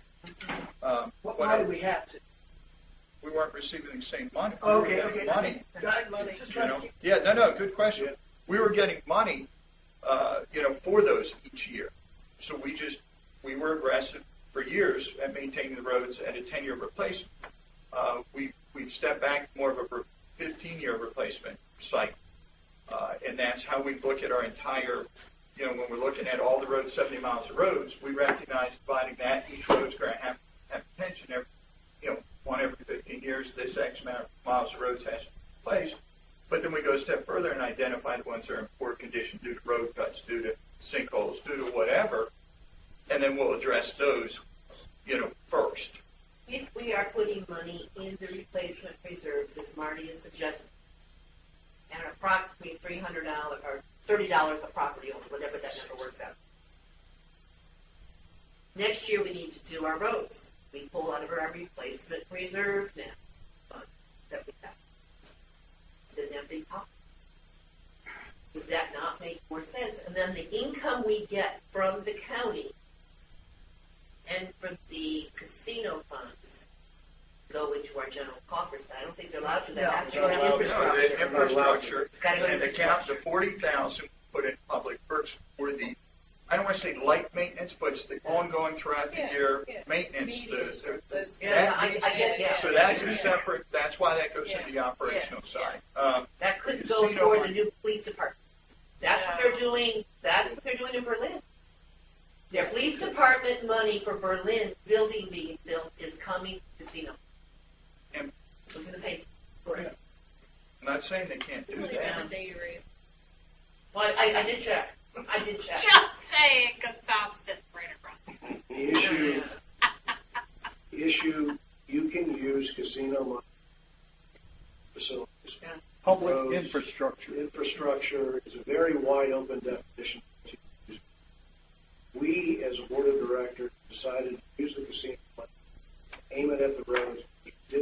We stopped getting money from the state in lieu of raising the dues $30 a year that basically imposed the depreciation of members. The question that is out there for us is twofold. One, for this particular budget, do we need to change it in order to keep the roads maintained? Because that's the question. The question isn't the question is, how do we keep the roads the way they need to be? And if the 15-year plan is good enough for us, then that's what we need to make sure we've got the money to pay for. And I think the only question out there that I join Marty in asking of this board is two things. One, do we need to change it in this budget? Yes or no? And if we don't, we still, I believe, need to take a look at this issue so we're not blindsided if something happens to our casino. And our members are aware that right now the only thing shielding them from having to pay for these roads again is the casino money. If that casino money disappears, like Marty says, it all comes out of our pocket. Unless we all want to march on Annapolis and say, why don't we get our gas money, which we're supposed to get every time we buy a can, which is a waste of time. Even with the casino, I'm just not convinced there's enough money. And I'll tell you why. We talk about we were on a 10-year program, the county's on one. Does anybody know why the county didn't take our roads in '86 when we offered to give them to them? I wouldn't. Because they don't meet any county state spec. These roads, some of them wouldn't pass for a farm lane. That's why they won't take them. They're high maintenance roads. These roads don't meet any state spec. I remember that, Marty, and I think of something road that's construction. We can't Back to this particular budget. Well, we have to maintain. Right. Back to this particular budget. What is the sense of the board when it comes to this particular budget work? Is there any reason at this point up the dues of our members by applying the depreciation or a portion of that depreciation? Not for me, but this is exactly something that you get talking about reducing assessment. We have other obligations that are pending, ongoing. Talking about reducing assessment, this is exactly the case. I believe you can do this and still reduce the assessment. So you could possibly percentage too for a, say, a flat $10 fee for the road reserve, even though that's not enough to cover it, is something we have, and is that possible? There's all kinds of possibilities. Okay. I'm just trying. What's the sense of? Are we on this? I think there's a sense of yes, we need to study this. That's what I think. And need to do this in a very proactive way. Do we need to make a change to this? I think it's too early to decide in the budget process. So some very serious numbers, I think we should be doing this again. All right. Anything else on this tab? Manager. Question there. By the way, at any point where you want to answer the payroll 50% question?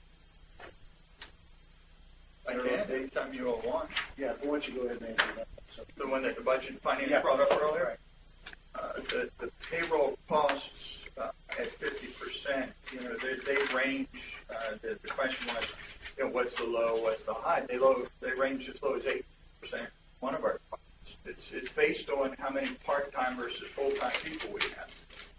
And the workman comp rate, I mean, people in public works and maintenance way up high, aren't Yeah, all of everything. Yeah. So the ones that have the higher payroll costs have more people in the department, which makes sense. All the rates are up higher under those. The one that's the least happens to be aquatics. We have one full-time position in aquatics. The rest are seasonal or part-time. So of course those payroll costs are going to be dramatically lower. So that's what the difference is. I mean, it's a good question that they asked, but it's department by department based on full-time employees versus other.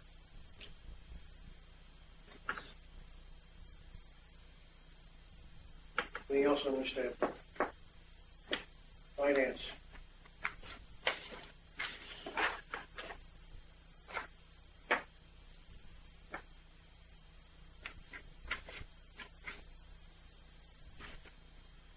Questions, comments, changes? Done. Members.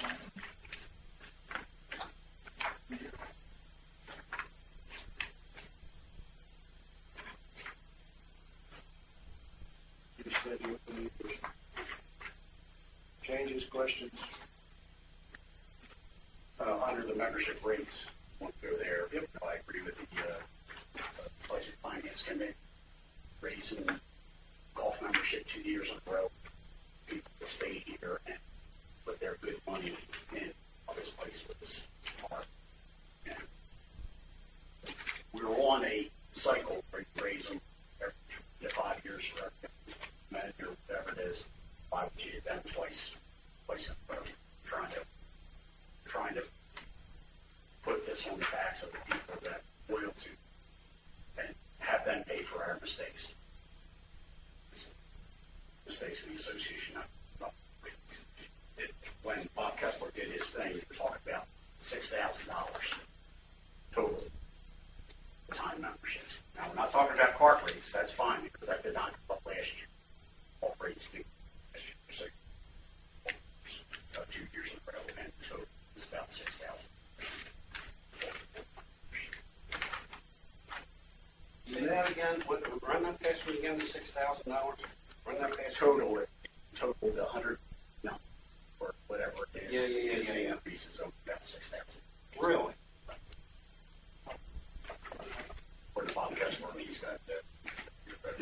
Yeah, I agree that the answer is not to raise rates. Robert, answer us the question. 15,030.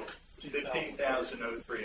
Why'd you tell me 6,000? Was that one? 6,000 is $1 increase per 9 cart route. No, staying correct. Budget of 6,000 for the 149 total for full-time members.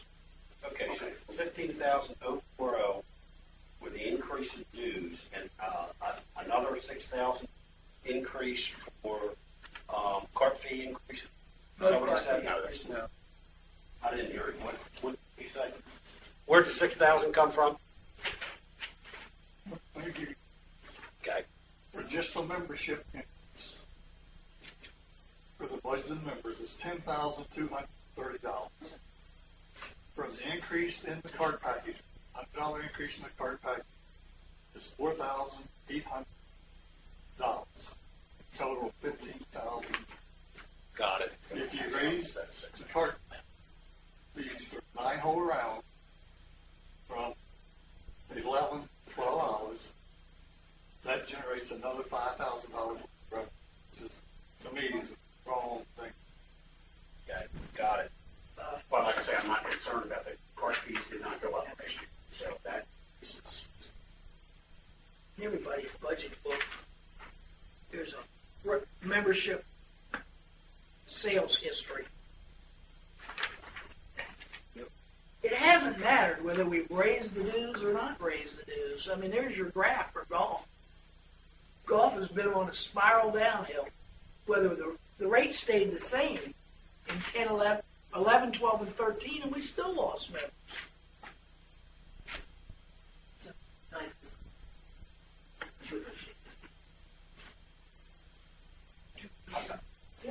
I think it might be useful to see how competitive these prices are. Other courses would even say premium courses. You know what I mean? Like, I know from experience that individual Ocean City, it might be interesting to compare what some rates are for some of these. He and I were talking, Bob and I were talking about this earlier. The problem that we're having is, when individuals can go to ocean resorts and Deer Run, which are places that I don't particularly like to play, it's tough. It's really tough. It's tough to maintain adequate membership. There's a heck of a lot of competition. Well, I'd like to see us somehow or another help the golf course along. How we do that, I leave it up to intelligence and insight this particular. I think it can be a successful entity, and I think that I agree with the Finance Committee. They can get close to zero. But they're going to need some help. And I don't know what, I don't know how you do it. I wish I had a magic answer, but I can tell you this. You can blame the 9-hole problem all you want. Our family golf membership since 2009 has dropped 50+%. Yeah. Now, get this continuous discussion, get golf tab, or do we want to jump to the golf tab? I want to make sure We're talking about membership dues under membership I think tab. the real question for me becomes, you had who hung in there with us buying memberships. We had a 9-hole golf course. God knows what else for a product. They bought their memberships. They stayed here with us. There's a loyalty factor.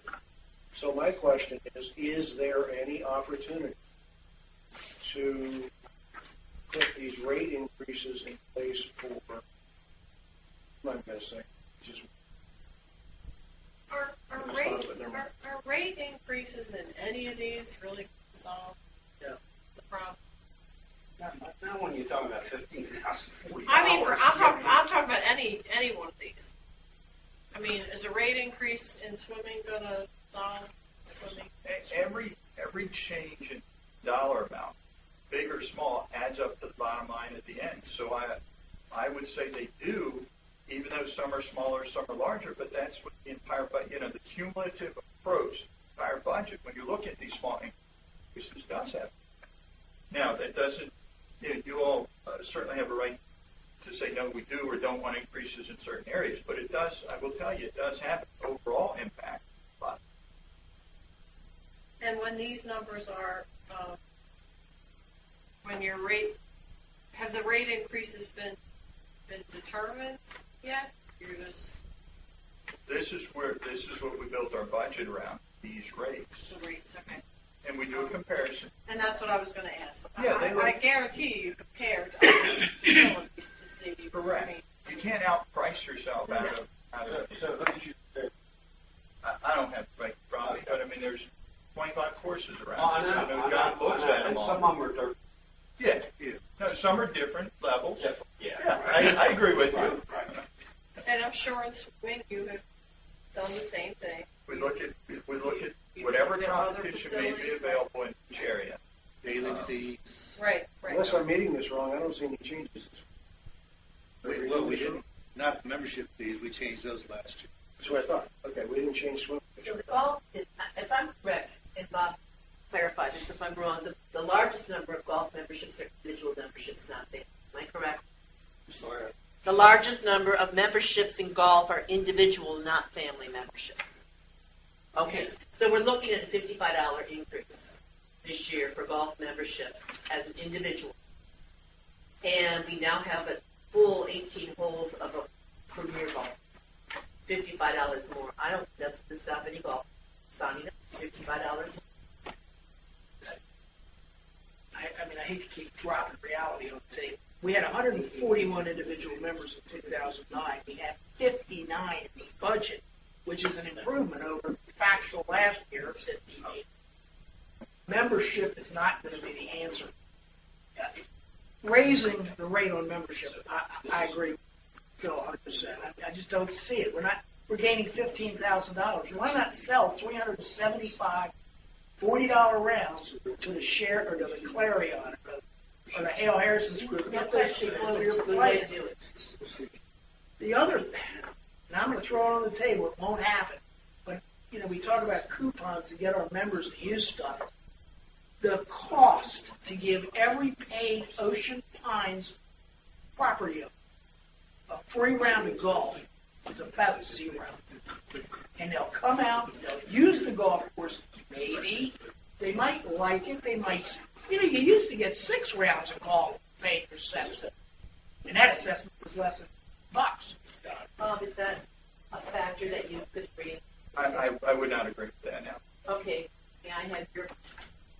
Well, I think he's correct in saying we could invite a member out to play, and we're already here, so the cost factor isn't there. But what do we give up by having someone on the golf course during that time frame?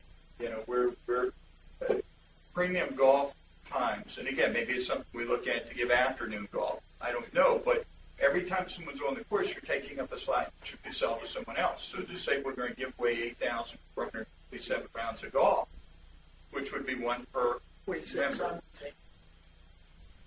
46, not count Marty's. 8,446 rounds of potential sales time. You're looking at 365 days a year. When do those 8,000 rounds are? It's a couple thousand. Whatever. Now, but to take it a step further, and that's not necessarily a bad idea, Marty. First of all, in the afternoon or after 3 o'clock, they use whatever it is. And a majority of people are not ocean golf, are not golf, period. But if you are a golfer, you're not going to go by yourself. You're going to bring somebody else with you or join up with yourself. So I can see that to be a positive. Just a thought. The real budgetary question is because we're getting into we're getting into the marketing, which is when we get to the golf tab, argue what the numbers are fantasy. The bottom line for me on this particular page is this price increase of $90 for families. The net is if you lose, we have a trending, Marty says, memberships kind of staying relatively flat. No, it doesn't flat back. Well, But it's flat as a ski run. 2013 was 230, 235, 234. That's fairly flat. Consider the condition of officers. Now the question becomes, can you grow this back? And I agree, members is not the only answer. It's one of the answers to the future of the officers. It's not the only. You know, is there any thought that the membership, you're keeping it relatively flat? Is there any thought that you might get more members? Well, we would certainly hope so. We just spent $1.5 million Oh, on the golf course. that's why I'm asking. So the hopes would be that at some point we change that downward curve upward for our membership. Again, the membership adjustments that we've made, not just in golf cross sport, are multi-pronged approach to the bottom line budget. So we're not doing it to chase off members. We just think when we spend $1.5 million in product, a minimal increase seemed reasonable at the time. Again, it's a debate you all will have. It's just a fairness thing. You know, that we put plenty of millions of dollars into other, Yeah, I think and we stayed on schedule of raising. I think we're talking about the 58 or 9 that have stayed this program. So, do we take those 58 or 9 that maintain membership? Just let them maintain their membership year rate they've been at, and then rate, have the rate. Grandfather the current Just members grandfather for the 1 current, new people come in, it's the increased rate. People, it's a loyalty. It's a loyalty. Yeah, the grandfather's kind of. It's a loyalty. You just So keep. a current member would keep Somebody the who's same captive, rate. A brand new Renewing member. members. Current renewing members. It's like a loyalty program because they have been loyal to it, and they do take it as And not this would being be fair. ongoing, Terry, or No, just 1 year. One Just year. this 1 year. All budgets are- Just this 1 year. As loyalty for sticking it out through literally mud. Well, do I hear a consensus from the board? And here's how this thing works. We will make suggestions to changes to the budget. Then Bob and Art go back and tell us what the ultimate, at the end of the day, up, down, whatever we did, take away, put in, because we sitting here right now are not going to know. We're filtering down to the bottom page. So do I hear a consensus of grandfather being something wanted for our existing members? Yes. I'm not going to get into a formal vote, but if I get a consensus of heads, Yes. let's put that on the list for actions. Shake your head. Okay. Anything else on that, Ted? Jack. I just think. Oh, this is very scary. I'm going to ask for different. All right. PR and marketing. Next tab. PR and marketing. Any questions? Changes? What are the contract services? It's a significant raise in that. I'm just curious if they are allowing Bible.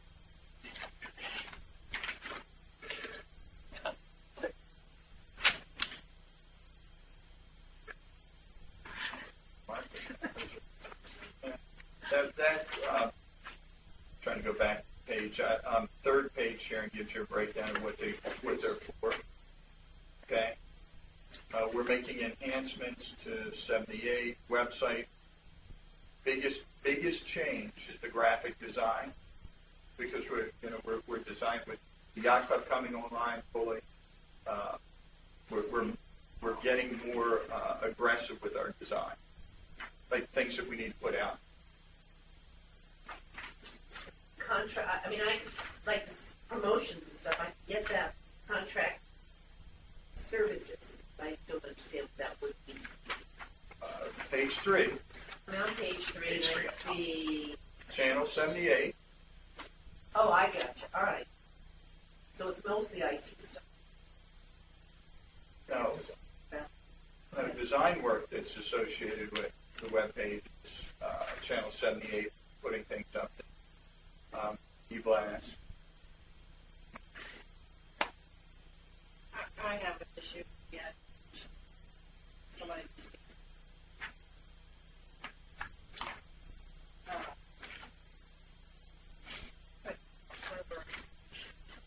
Justify it. I know, Thank you. I know where you were going. Well, why did you just say it? Just in case you had something I easier. just need support justification. For what, HR? No. For the assistant. Oh, assistant, VR. okay, The assistant VR VR. system. And I guess we're adding first, even if it doesn't show up summary under the summary. But we've got Part-time. a 5-year average of payroll all in, 604, 606. This year, that number's up 37%. That's not the question I asked. Okay. 225,120. Can I get a job? Can I get my question answered? Sure. I just really want to justify Yeah, no. We're, from a justification, the mark of the organization manage the website. They're the ones that update, blasting, alerts, those type of things. In addition to making presentations that are put on Channel 70, in addition to the marketing at the Yacht Club. So there are a lot of things happening. We're becoming more and more aggressive with that each year. We recognize the hours that the team, the one part-time person and the part-time person in that department works, and there's just not enough hours in the day with all the work they do. So if we put another part-time person, so we wouldn't have an expense from the bottom line payroll cost from the benefit side of the house. How many hours were you How many hours? You remember? Or can calculate the hours. It's part-time. You just don't know how many hours you do. We'll let you know in a minute. Okay. Does that help? Yeah, I mean, that's what it's for. Yeah. Okay, well, Art is working to that. This is his 25 hours a week. week. Yes. Yes, we did. We got it. This is as good a place for him to bring up the sound system. Issues with the crap. I personally believe we desperately need quality sort of sound system that we can take to events. Unless we have one that I don't know about. What'd you say? What? What do we, my experience has been the mics don't work, people can't hear half of what you're saying, and you end up borrowing sound systems and sometimes. Where are we on getting a portable sound system that allows us to communicate?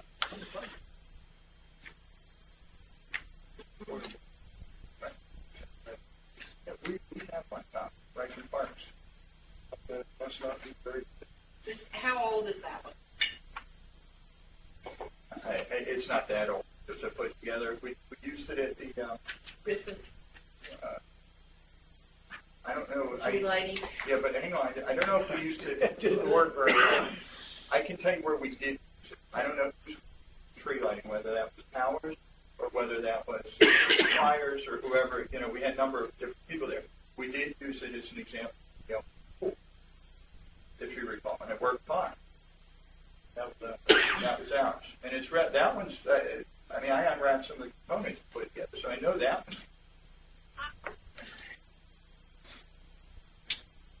When we did the last Veterans Memorial, the new piece of the Veterans Memorial, Can't hear you. the new piece of You got to the be Veterans 3 inches away. new piece of the Veterans Memorial, it was their sound system, correct? No, it's not the Veterans Memorial System. We hire out a company.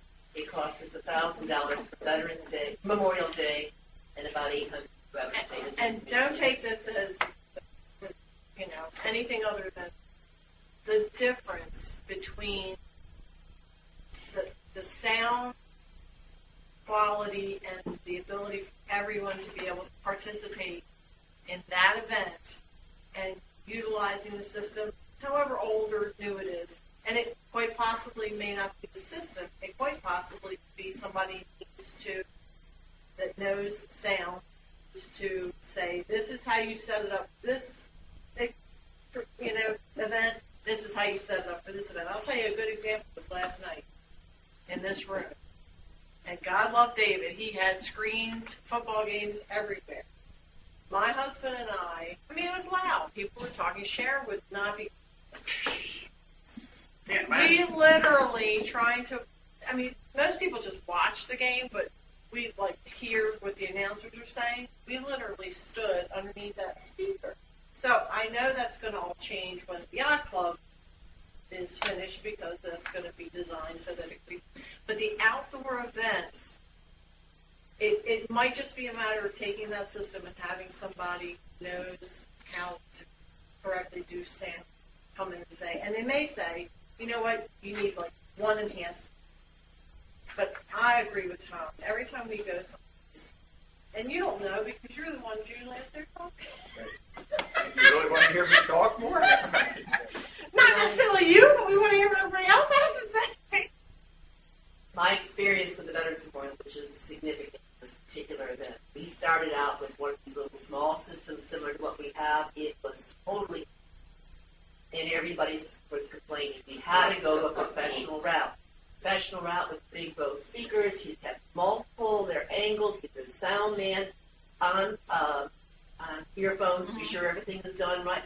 It is a professional system that we had to hire to make this happen because the couple thousand people that are there for Memorial Day, and you couldn't hear. Right. So when you're having 800 people at an event, which could possibly happen in our events, we did the whatever show we do, or the tree lighting, or the car show, or whatever the things that are done, unless you have a professional system, and they're not cheap. It's not something you're going to get that we've got. That's not a professional system. You've got to have a real sound person come in and know what they're doing. So maybe we need to have in the budget, there's events like that are being rehired a sound band. Instead of owning the equipment ourselves, because unless you've got somebody to run it, it makes no sense. You've got to have a sound expert on that. And we found that out. Since I'm not a sound expert, although I do live with one, and I don't think any of us are real sound, maybe we just need to just put it on that list of things that we need to. Okay, anything else on this tab? Farmers market, the signs, things.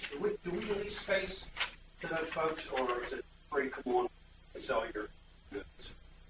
Do we know? There's a charge for that. Yeah, there's a small charge. Be there every year. Do we have to clear down both signs or and? Yeah, full process. The other thing is there's a couple computers. There's one in this tab and there's one in the finance tab. Should we hold off on them until we get this IT thing squared away? No, because their budget doesn't mean necessarily buy them. Correct. So this one says you're not going to look at it until April. So I would tell you to leave it, because what happens if we need to replace computers, and when we roll over here for this budget cycle, if I don't have them in there, then I don't have the money to replace them. And we don't automatically replace them because they're in there. We really, talk to Rankin Parks, they're really freaked out because I've cut off a couple of computers of theirs right now. And you also may have one that just goes kaput. Yeah, sometimes they just, yeah. You just have to buy. And we try to put it by department so you can see where the expenditure is going instead of one tab for all. Anything else? CPI. CPI, my tab, I think that $500 recommendation from the budget fund is good. Is that right? I mean, $1,000. You mean $1,000? $1,000. It's $250 to $1,000. $250 to $1,000. So I'm in the middle. This is as good a place as any to talk about. That's where it's at. See, yeah, see, I know something. You know what I mean? I know a couple things. All right, because I usually deal with like folks who are in the industry, like this. Lisa, I'm Bill, real estate type acquisition. How much of a hindrance, if any at all, is this kind of coming here for the first time that cost you X to come? I have a couple thoughts on this, and I am not in favor. Let me explain some history of every condo in Ocean City does not charge a startup. They do charge a startup fee in Glen Riddle. I just settled that. And in the park.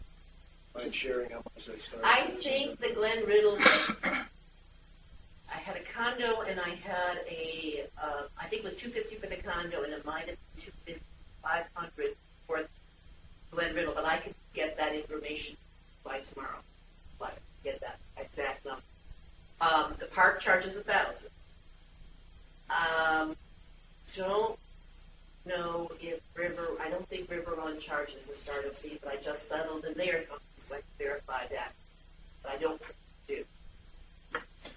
In new projects, for example, when Mumford's Woods was developed, they had an initial contribution fee that with the first property owner, when they bought something, they put money into the kitty homeowners association, have a given operating budget. But it never passed on to the second buyer or third buyer. It was just first buyer start the HOA. So that's initial contribution versus the start. Ann Legum and Norman, who takes care of the park HOA and HOA at Glen Riddle, has a $55 startup fee. Get the computer and the system billing process going. So those are the only that I know of that are charged by anybody in the area. There may be others. Those are the only. See, I'm talking Maryland. Okay, I have not checked Seacon. Marty, why don't you check Seacon and let us know what it is? Okay. So, you asked about what the effect would be on buyers.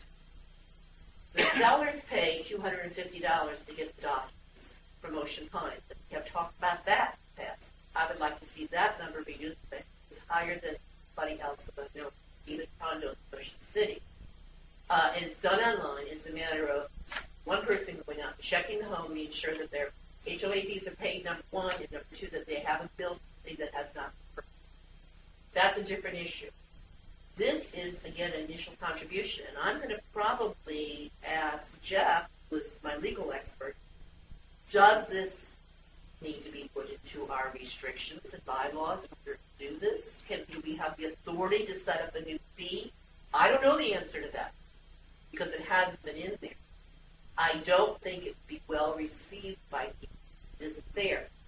Eventually, will they get used to it? As we all do. If they're taxed, I guess, but don't think this is going to be a positive thing.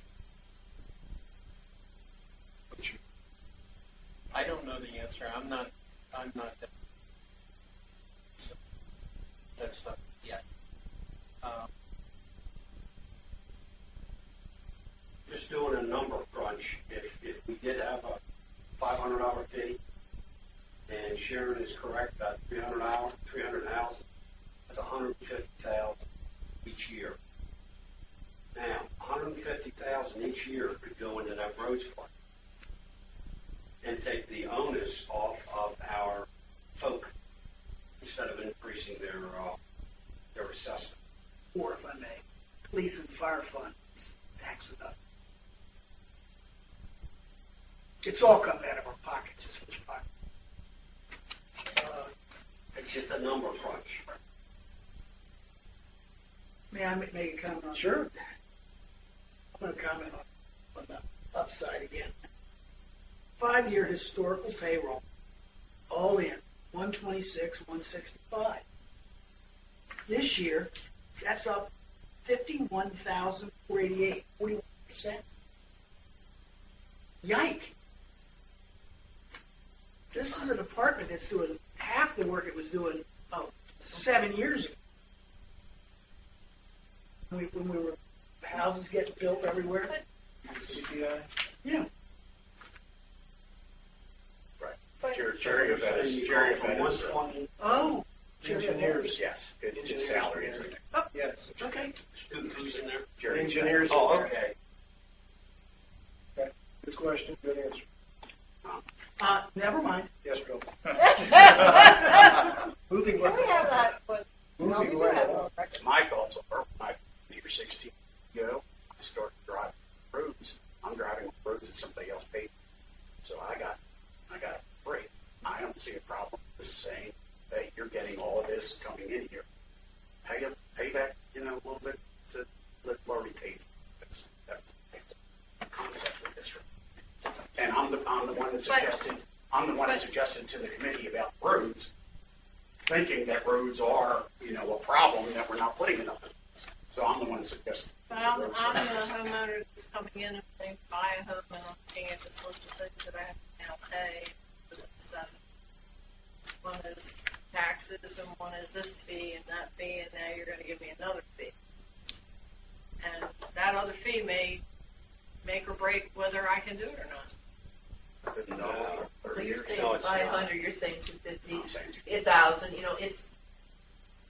It's a significant issue with buyers deciding where they want to buy. Now they're buying here. They're also what they're getting value. That's they're almost. You have a hot package. We're almost 50 years old. Can you start something midstream? Here's down the road. Answer that is yes. You have the right. By the way, the $1,000, the $500, the $250, this is a case of pay me now or pay late. Right. This money isn't going out the window. It's Right. sending the boys to a camp. If it's allocated to the right reserve, It then- is going to be money out of your pocket eventually. Right. Now, if we're going to gouge the guys on the beach club pass, I used that earlier, they gouged. Let's use it on people we don't even know. Well, Welcome to Ocean Pines. well, I understand Sharon's point of view, and in all fairness to Sharon, what are you getting now? 6%? Let's not discuss it. No, well, That's something I cannot discuss with RESPA. I'm sorry. Okay. Okay. But in any event, a lot of times what happens is there is a negotiation between buyer and seller in terms of the fees. And Sharon's often, or any real estate agent, finds themselves in the middle of that negotiation. And, I don't know if this really is a hindrance to a sale of that particular property when it might be able to be negotiated away in some form or some fashion. And the other thing is that as it's been said, you're going to pay it sooner, you're going to pay it later. It's going to be a fee that you're going to have to pay. Well, this is an interesting, as far as I'm concerned. This one came out of left. This is basically a brand new revenue stream. Yep. What this is. That's what this is. This is a pure upfront revenue stream modeled after something fairly part of $1,000. You're not going to be able to do cost hours, materials and labor study for where this dollar amount came from, because it doesn't cost you anywhere near this much. Register and install. It's just not. It's not $1,000. It's not $500. You can study it today. The reality is this is a book membership interest fee that has been proposed. That is a new revenue stream for Ocean Pines. As far as I know, Bob, it's not going to be based on any cost we have. This is simply saying, when I come in here, you're going to pay this fee to get in to join the club. It's a reserve contribution. It's a reserve contribution, whatever you want to call it. It's not tied to any particular function, as I understand it, or any particular thing. It's just, you know what, we got to communicate with all these assets and all these abilities and all this quality of life, which is, depending on what you're looking at, a lot higher than other places. You have done the studies comparing our fees associated with other communities where it costs less to live here than it does to live in Berlin, to live in stuff. As I understand, year to year, our dues do not add up to that amount. So there is a window of opportunity there. Again, that doesn't mean you raise the dues as you can. The reality is this is generating a new revenue stream for Ocean Pines as you can. But it's also at a time when Ocean Pines has reached its usable life. And so maybe it needs a new revenue stream to buy into Ocean Pines, just as it got that revenue stream who initially bought into Ocean Pines. Things here are 45 years old. They place now. You do need a revenue stream of some sort to start replacing. Okay, let's not settle this one here. We want to put this on the revisit issue. So I think unless somebody wants to push this one fast. I will get those numbers for tomorrow. Yeah, but let's think about it. Park, River Run, Wetland. Okay, anything else on this?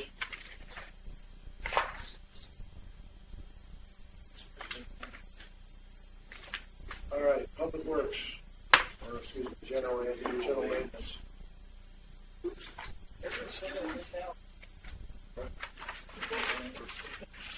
Just keep going. Keep going? Keep doing? Okay. Yes, ma'am, I will. I'll try. God knows I'm. Okay. General Maintenance.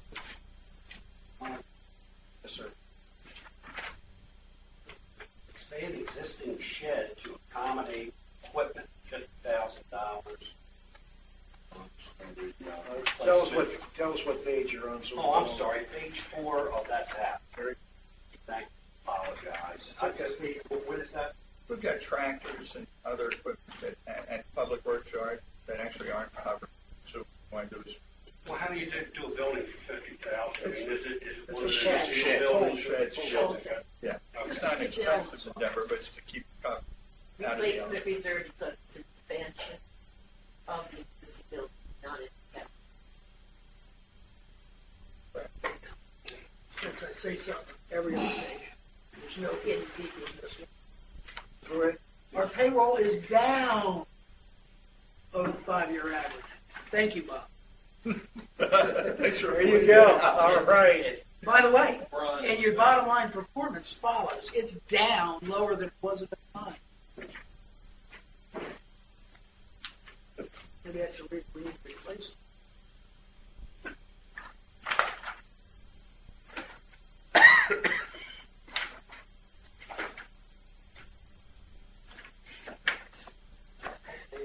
Any change in numbers of no change. Well, somewhere we had to pick the head count part-time person.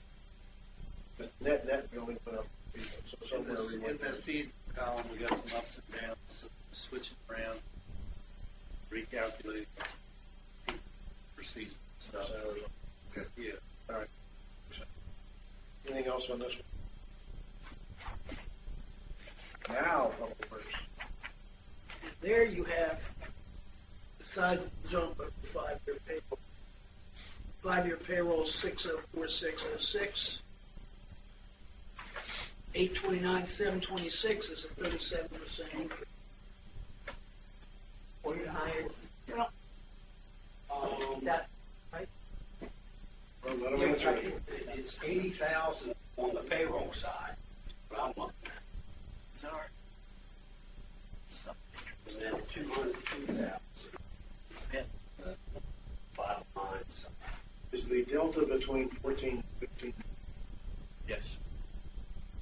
Well, I did that math. We're talking about $16,000 per person. I got 66 hourly and 565. They're hourly employees. So you can hire them for $60,000. I'm not sure Well, that's page 2.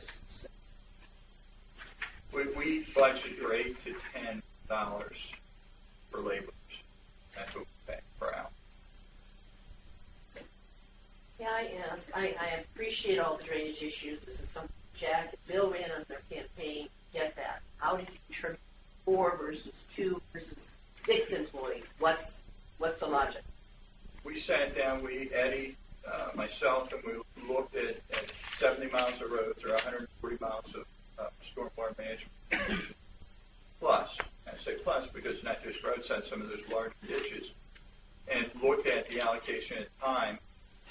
and what we would do from a crew standpoint to get them out there and working at it, staying on top of it. And that's the number. That's what we came up with. It's a realistic number. And they weren't expensive. They're not expensive for the hire based on their labor. The maintenance labor. Okay. Correct. Currently, you have doing this job now. So that means they will be freed up to do other jobs. Or will they also be working on this? They'll continue, but there'll be a team focused each and every day, unless we have a storm event like we had last week, where they're all hands on deck jumping in different areas. But their primary focus will be on that. So we have just made people splitting work, much like all kids. If this board says don't hire 4, hire 2, can you get the job done? No, because I wouldn't have put 4 in there if I didn't think we could. I mean, you can certainly say 2. It reduces the labor hours. If you have one person out, now I've got to pull someone else off another crew to work with. But you have people doing it, but so you're expanding. I think that's a big assumption. Well, it's not, because under Kerry Nelson, there were 4 people dedicated. No. Dedicated to drainage. No, I'm saying a big assumption that's done by other members of the group. It was a 4-man dedicated team. Currently, yeah. And that's what he's going back. And they were Going back structured to with a start at dedicated point A, work at point Z, unless there was something else emergency. Right. There's a big difference between where we did maintenance, and did we solve the drainage problem with motion pumps. Those are 2 different issues. We're not going to solve that here, but there are 2 different issues there as to whether or not drainage work, cleanup was being done or not. Marty, your point's well taken. There was a dedicated team, seasonal team years ago. So your 4-person models that seasonal team that you had before. The question that it's full time now. Yeah, it is full time. That's not seasonal. But the number is still 4. Yeah. Okay. That's all I'm saying. The number 4 is a character. Question somewhere, and I'm trying to find it in the budget finance group. They had have something to do with the overtime. Different, yeah. They had the question about 35,000 in overtime. It has nothing to do with the drainage crew. Give you a great example. Look at the last couple of weeks with the amount of storms we had. Crews are working through. We're paying overtime. I mean, there's always something that comes up. When you're looking at public works as a whole, there's going to be elements that come up that are out of our control. I tried to get them to separate that. They just wouldn't do it for some reason. I'm trying to say, look at the snow events. That's overtime. That's nothing to do with these 4 people and overtime. That's that stuff needs to be done. But it just wouldn't separate. Some reason I don't know. Try. Think of the storm events we've had, the 2 weather incidents here. Right. The hurricanes, those type of things that Public Works is in. You had, well, let's keep talking. Personal issue when we get hardwood. Yeah, I do.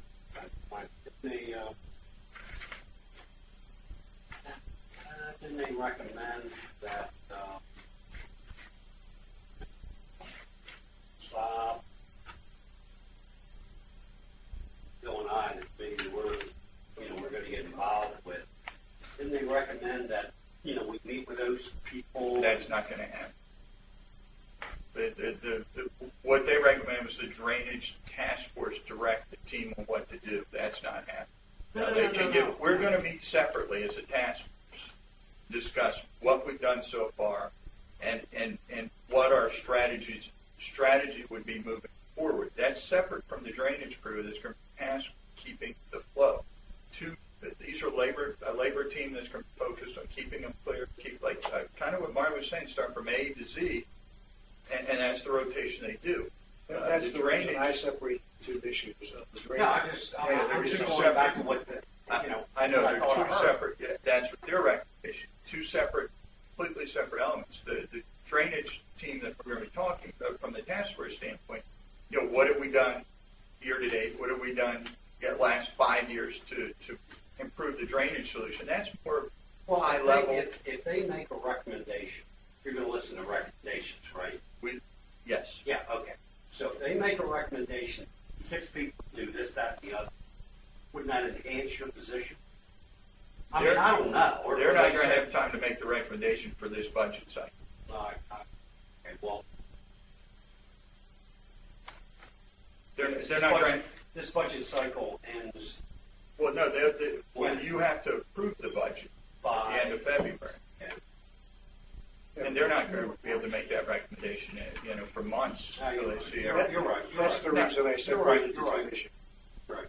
That's just the difference there. You're right. Next year, who knows? I mean, it may be a different answer. Okay.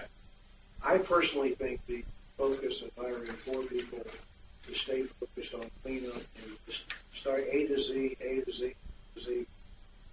My question was, I understood. At one point, there was some kind of piece of machinery that cleaned things out, and for some reason, Pulled it out. Pulled it out. It just, I keep adding to this budget. That's just the way it goes. Why don't we need our piece of equipment? Well, it's 65,000. I think that's what the bump is for the one pulled out. It's a piece of equipment, blow out the piping. Love to have it. It just didn't work when we were looking bottom line on the budget. We're rent it as we needed it, or calling the county to assist. Well, was that a truck or trailer? That one was the trailer that we towed behind. The truck is. Yeah, the truck was 100,000 plus. Nicer unit, but with the PSI and everything we looked at, the trailer unit would work. We get it from the county. Do we pay the county for use of theirs? No, we just call them in. Every September. No, they handle the whole county. So if we have drainage, plug piping, we call them. They come out. They're pretty responsive. The challenge is the conditions occur more so at the same time for everybody in the county. Right. Fall when the leaves are falling or after a big storm. That's where the challenge is. They are very good at responding. It's a limited resource. The reason I'm bringing it up is that this is not something later in the year needs to go back in and go replacement reserve. This is a brand new piece of equipment. And I'm just sitting to, if you really don't need it, obviously, but it's something you think you might. For your information, there are companies out there that provide the service. Right. And they, even though the county may have that equipment, they have hired this company to do work for them. Well, if we don't need it, we don't need it. I just wanted to raise the issue to make sure we're. Well, I can tell you from talking to one of the gentlemen, Low Eddie, that works on drainage, specifically, he would like to have it. He says the time it takes him to wait to address some of these things. So I'm not going to say the need's not there. It just wasn't as high a priority as some of the other items. What's the difference between these positions being assigned and benefits? No. I mean, as far as getting work done. Yeah. I mean, are they seasonal positions? No, they're full-time. Yeah, okay. So what is the difference being able to accomplish the work that you're trying to accomplish in a shorter period of time, like a seasonal position as opposed, and when I say seasonal, I'm May through September. Right. What is the? Why would we not do seasonal and go for Yeah, full-time? why Is would that it? the question? Yeah. Yeah, we looked at that, but the thing that comes up every year, and certainly is a hot topic for this particular board makeup, was drainage. And we said, okay, if we want to be serious about drainage, we were going to take a longer, more strategic look at it. Putting a definitive crew year-round to work on it was our vote. The other issue is, Terry, if you would just drive around in ponds, these ditches, you see that there are some people who are absolutely dedicated to keeping their ditches pristine. I'll have to look across the street. There are others, exactly. There are others that have no invested interest in keeping them. Now, the bottom line is those ditches have been neglected for probably 10 or 15 years. And what? I would not agree with that. You wouldn't agree with that? No. I'm just trying more resources focused on based on where I How thought long the would board you say was. I would not say they're being neglected. No, I don't think so either. I don't think they're neglected at all. Absolutely not. They're not they're not. It's not funny. I mean, it's a The big amount issue. of- I know how the serious amount for of- you guys it is, so we're trying to address it in the budget. The amount of work that needs to be done to has not been to our address. Well, all right, well, let's think about that. Using a longer term, to Jack's point on this. We had a 2-inch, fall that we need to maintain 2 inches rain in 24 hours is how we were initially designed. Before all these homes went up, all this additional, every time a home goes up, it changes topography on the street next to that water, the ditch or stormwater system. So every time something changes around it, a change happens. And over time, all those many, thousands of changes are changing the flow. In addition, sometimes people forget we're built close to sea level. There are just some areas that are not going to drain until the tide cycles in and out. And when we have the abnormally high tides and they stay pushed in on top of a significant weather event, there's no amount of drainage work in the world that's going to improve it because the tide's pushing in on us. So there are a number of factors we can't control. There are factors we can control. And they're the cleaning, putting the wideners, for lack of a better term, the metal aluminum outside so pipes to keep the pipes clean, the blowing out, those type of things. And that's what we've been doing. We've been pretty aggressive. So to add to that, too, the impervious surfaces have increased built out. When I moved here in the early 70s, you go blocks without a Right. And when the water falls in the There's no place trees, for it to it's go, fine. right? It's absorbed. Yeah. Now there's hard driveways. They driveways, buildings, condos, townhouses. There's no place for it. I get a little testy when it comes to food. Just don't even bother trying to keep that to do. Then we have to pay for something else. You see what I'm saying?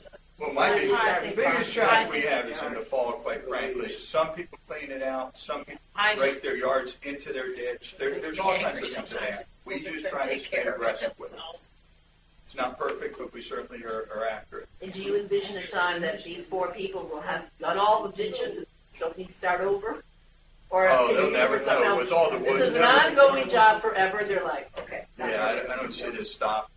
I mean, we're at sea level and we have a lot of trees and debris, so. Okay. Question, we okay on the 4 people? Drainage crew? Bridge replacement, $175,000. I sent you what does that, is that repair? Or what, That's does that repair line up based on on the the, latest engineering? that's right out of the engineering report, sorry, of the work that needs to be accomplished. Next number says road program 300. Casino money is 230, so should I not bring those two numbers? Yeah, if you look at the reserve section, you'll see you're going to plan to spend 300. Okay. We have some money We left have over. some money in there. We have some money. Yeah, we have some money in there, plus what's coming in from the casino, get to the amount that we intend to spend. That's it. Yeah, we got a balance. We should just play the slots a little more. We'd be okay. I might go play the slots at home. Page Page 2, what tab are you looking at? 21.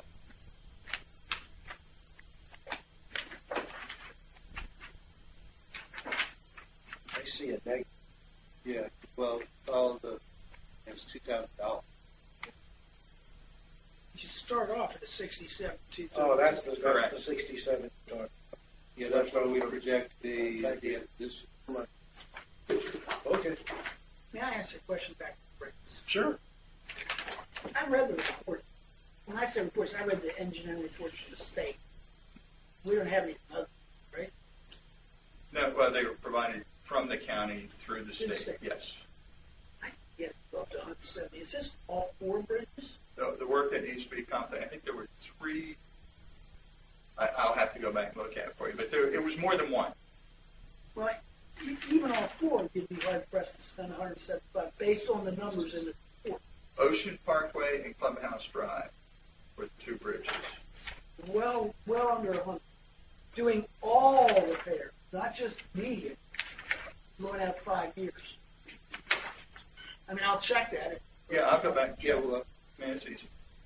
Because they gave a pretty good definition of what they thought it would cost. That's not a station higher.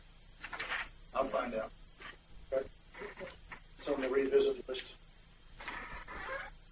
Anything else? This one?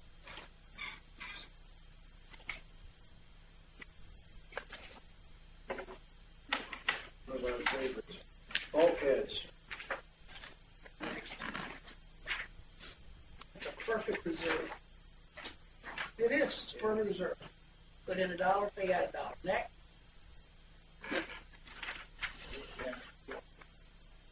Fire EMS. I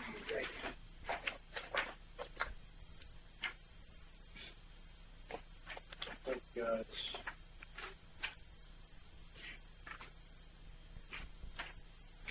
Assuming it's based on the formula. yeah, it is. Formula's working.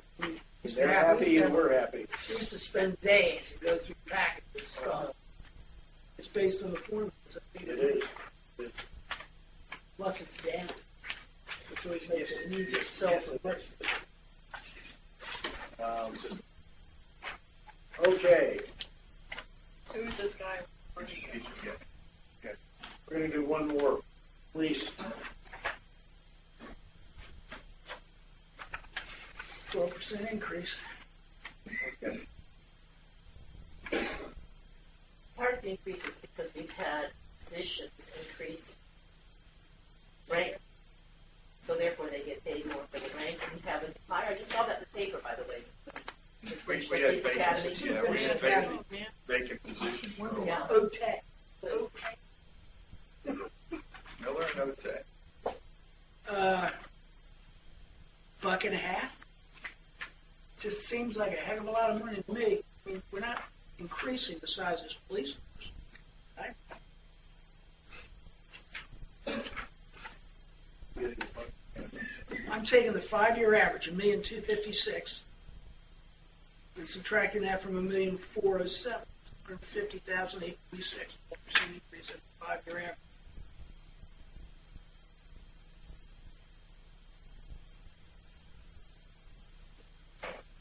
When I do a 5-year average, Payroll cost. Gasoline alone has got to be up close to $7,000, $8,000, $9,000. Say it again.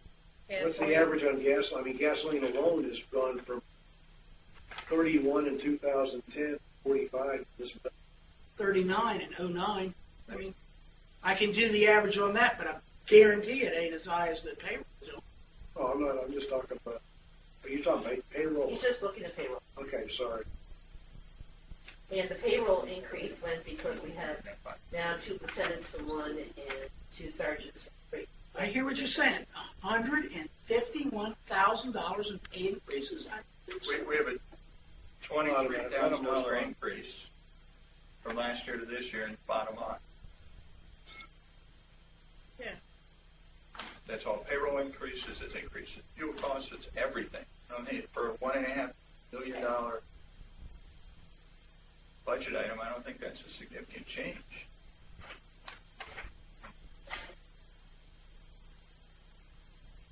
That's how they get to be $1.5 million items. By saying it's not a significant change for about 4 years in a row. Well, I'll also give you payrolls actually down. Yeah, I was going to say, look at line 30, look at 445. Say it again. Look at line 445 from this forecast this year, 14,375, and the projection 215 down to 352. I'm going to the bottom line. I mean, we can peel this thing 100 different ways, but bottom total payroll, 5-year average, $1,256,272. 272. Just add up the 5 actuals and divide them by 5.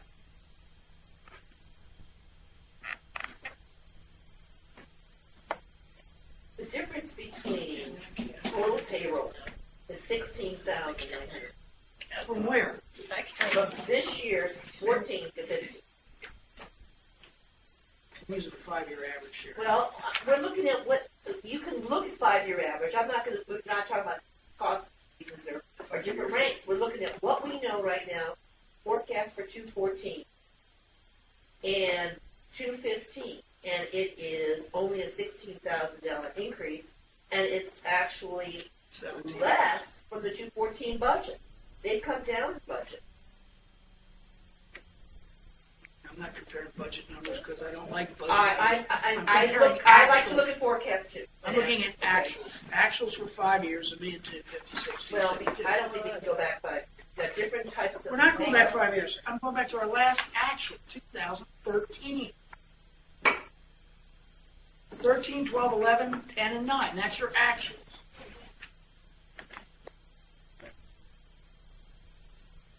Not Marty's numbers. I'm just saying, if you look at the forecast for this coming year, and we're almost done with this year, and I would think ours got a pretty good chance this cost our. We're talking to $16,000. Okay, cut 16. Cut something. I mean, I'm telling you, it doesn't sound like a bunch of bureaucrats in Washington, D.C. We already went up once. We went again.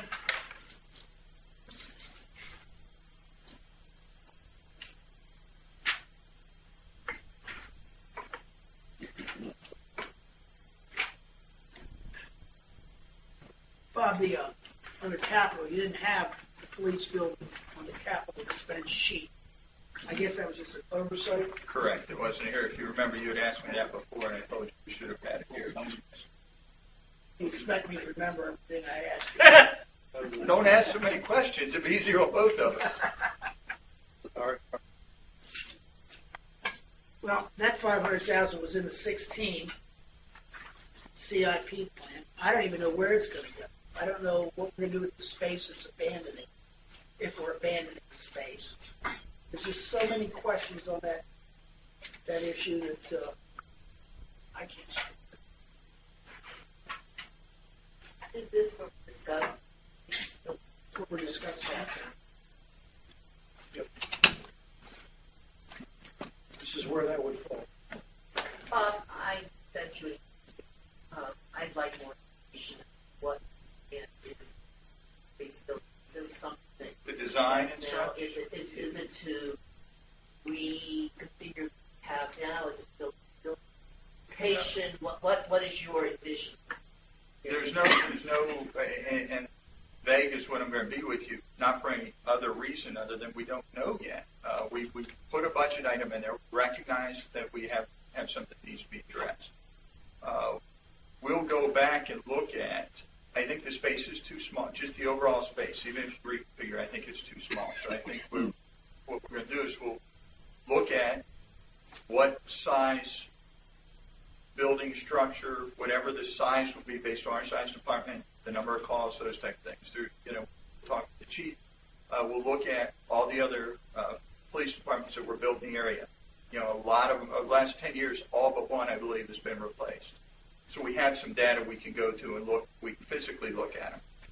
From there, we'll decide if adding a wing to the current building, if just adding, extending the current building, gutting the current space and utilizing that in conjunction with X amount of square feet.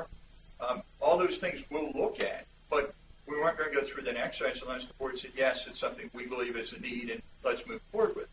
That doesn't mean we're going to spend the money to put any bricks and mortar down. That's something the board then has to go back and say yes or no.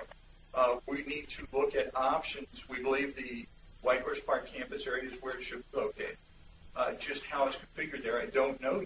This is something relatively new. If the board had said, absolutely not, we're not doing this, then we would necessarily be spending a lot of energy trying to go to the different departments and design. It's just... Is there any room in the new firehouse? Again, it's owned by the firehouse. Well, that's owned by the firehouse. Okay. Is there room, please? Again, that's owned by them. That's a separate issue. It's a separate issue. Do you know what our square footage is right now? Is it the police department? I don't have it with me. I do.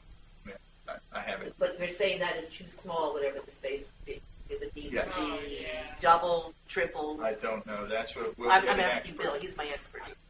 At least double. At least double. But let me just say that, this is pretty passionate with me, and I'm like I said, if I have one regret, it's that I didn't take that tour and start that back then.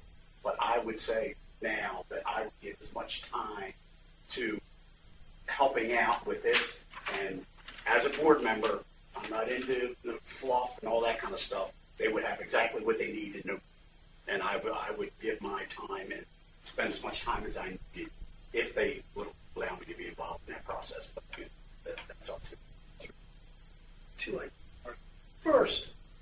and I don't want to volunteer him because he'll strangle. You know, Bill Reagan, pretty talented with CAD. I'm sure we have a set of plans for that admin building somewhere. If not, I have a 100-foot tape. But I mean, there ought to be a set of plans somewhere. What if we asked Bill, in his what little spare time he might have, but I mean, he likes doing it. He does. On the record. He likes doing it. Maybe get him to, I mean, you could give us some input as what it needs. The chief could give us a little wish list and see if we can't go the next step without spending a fortune on architects, engineers. The second thing is, my second question is, when are we going to, as a board, not Bob, when are we going to pass the CIP? All of this falls into line once we pass the CIP. But we're not passing the CIP, we're passing the CIP. I mean, we're way behind. We're just running down the highway, leaving this in the dust. Actually, oh, really? Well, there's 3 things on our budget this year that don't even appear over here. I'm not saying it's perfect. Okay. The implication that we've reported. Bob has said that he had some direction. Well, if we pass this, the direction is clear.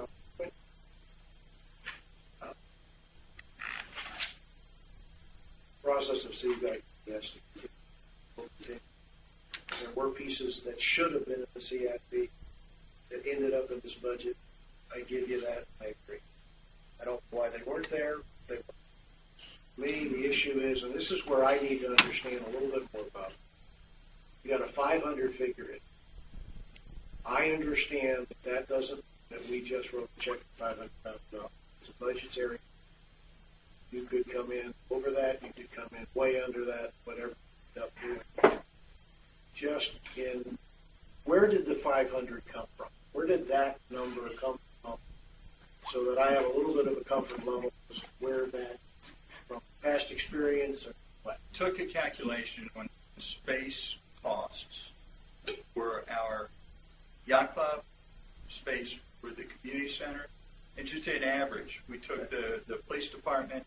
I want to tell you, and again, don't quote me on the exact, I don't have it right here. It's like 1,500 square feet now, maybe a little less. And we estimated about 3,000 square feet. Then looked at what the average number would be and just came up with a calculation. Yes, in bulk. Again, it's a budget. It's not something. Our intention was to identify it, get it there, raise awareness, and start the process of either replacement or renovation. If I don't get it started, it's just not going to be there. There's a very good potential. This straddles 2 budget years. You know, I just don't know what the final cost. We need to figure out exactly where it's going to be located. Are we going to, gut that space and add to it? There's a number of factors that will begin. If it's an approved item, we will start to work on the project, much like we've done other projects. You all get to make that next step to say, hey, we like this design, we like the direction we're heading, or no, we need to modify this, scale it down, up, whatever the case may be. We're fortunate to have a board member that has, a retired LE background. That's huge for us. So, yes, we accelerated a little bit, but I could see this. I just don't see us in the new facility at the end of this year.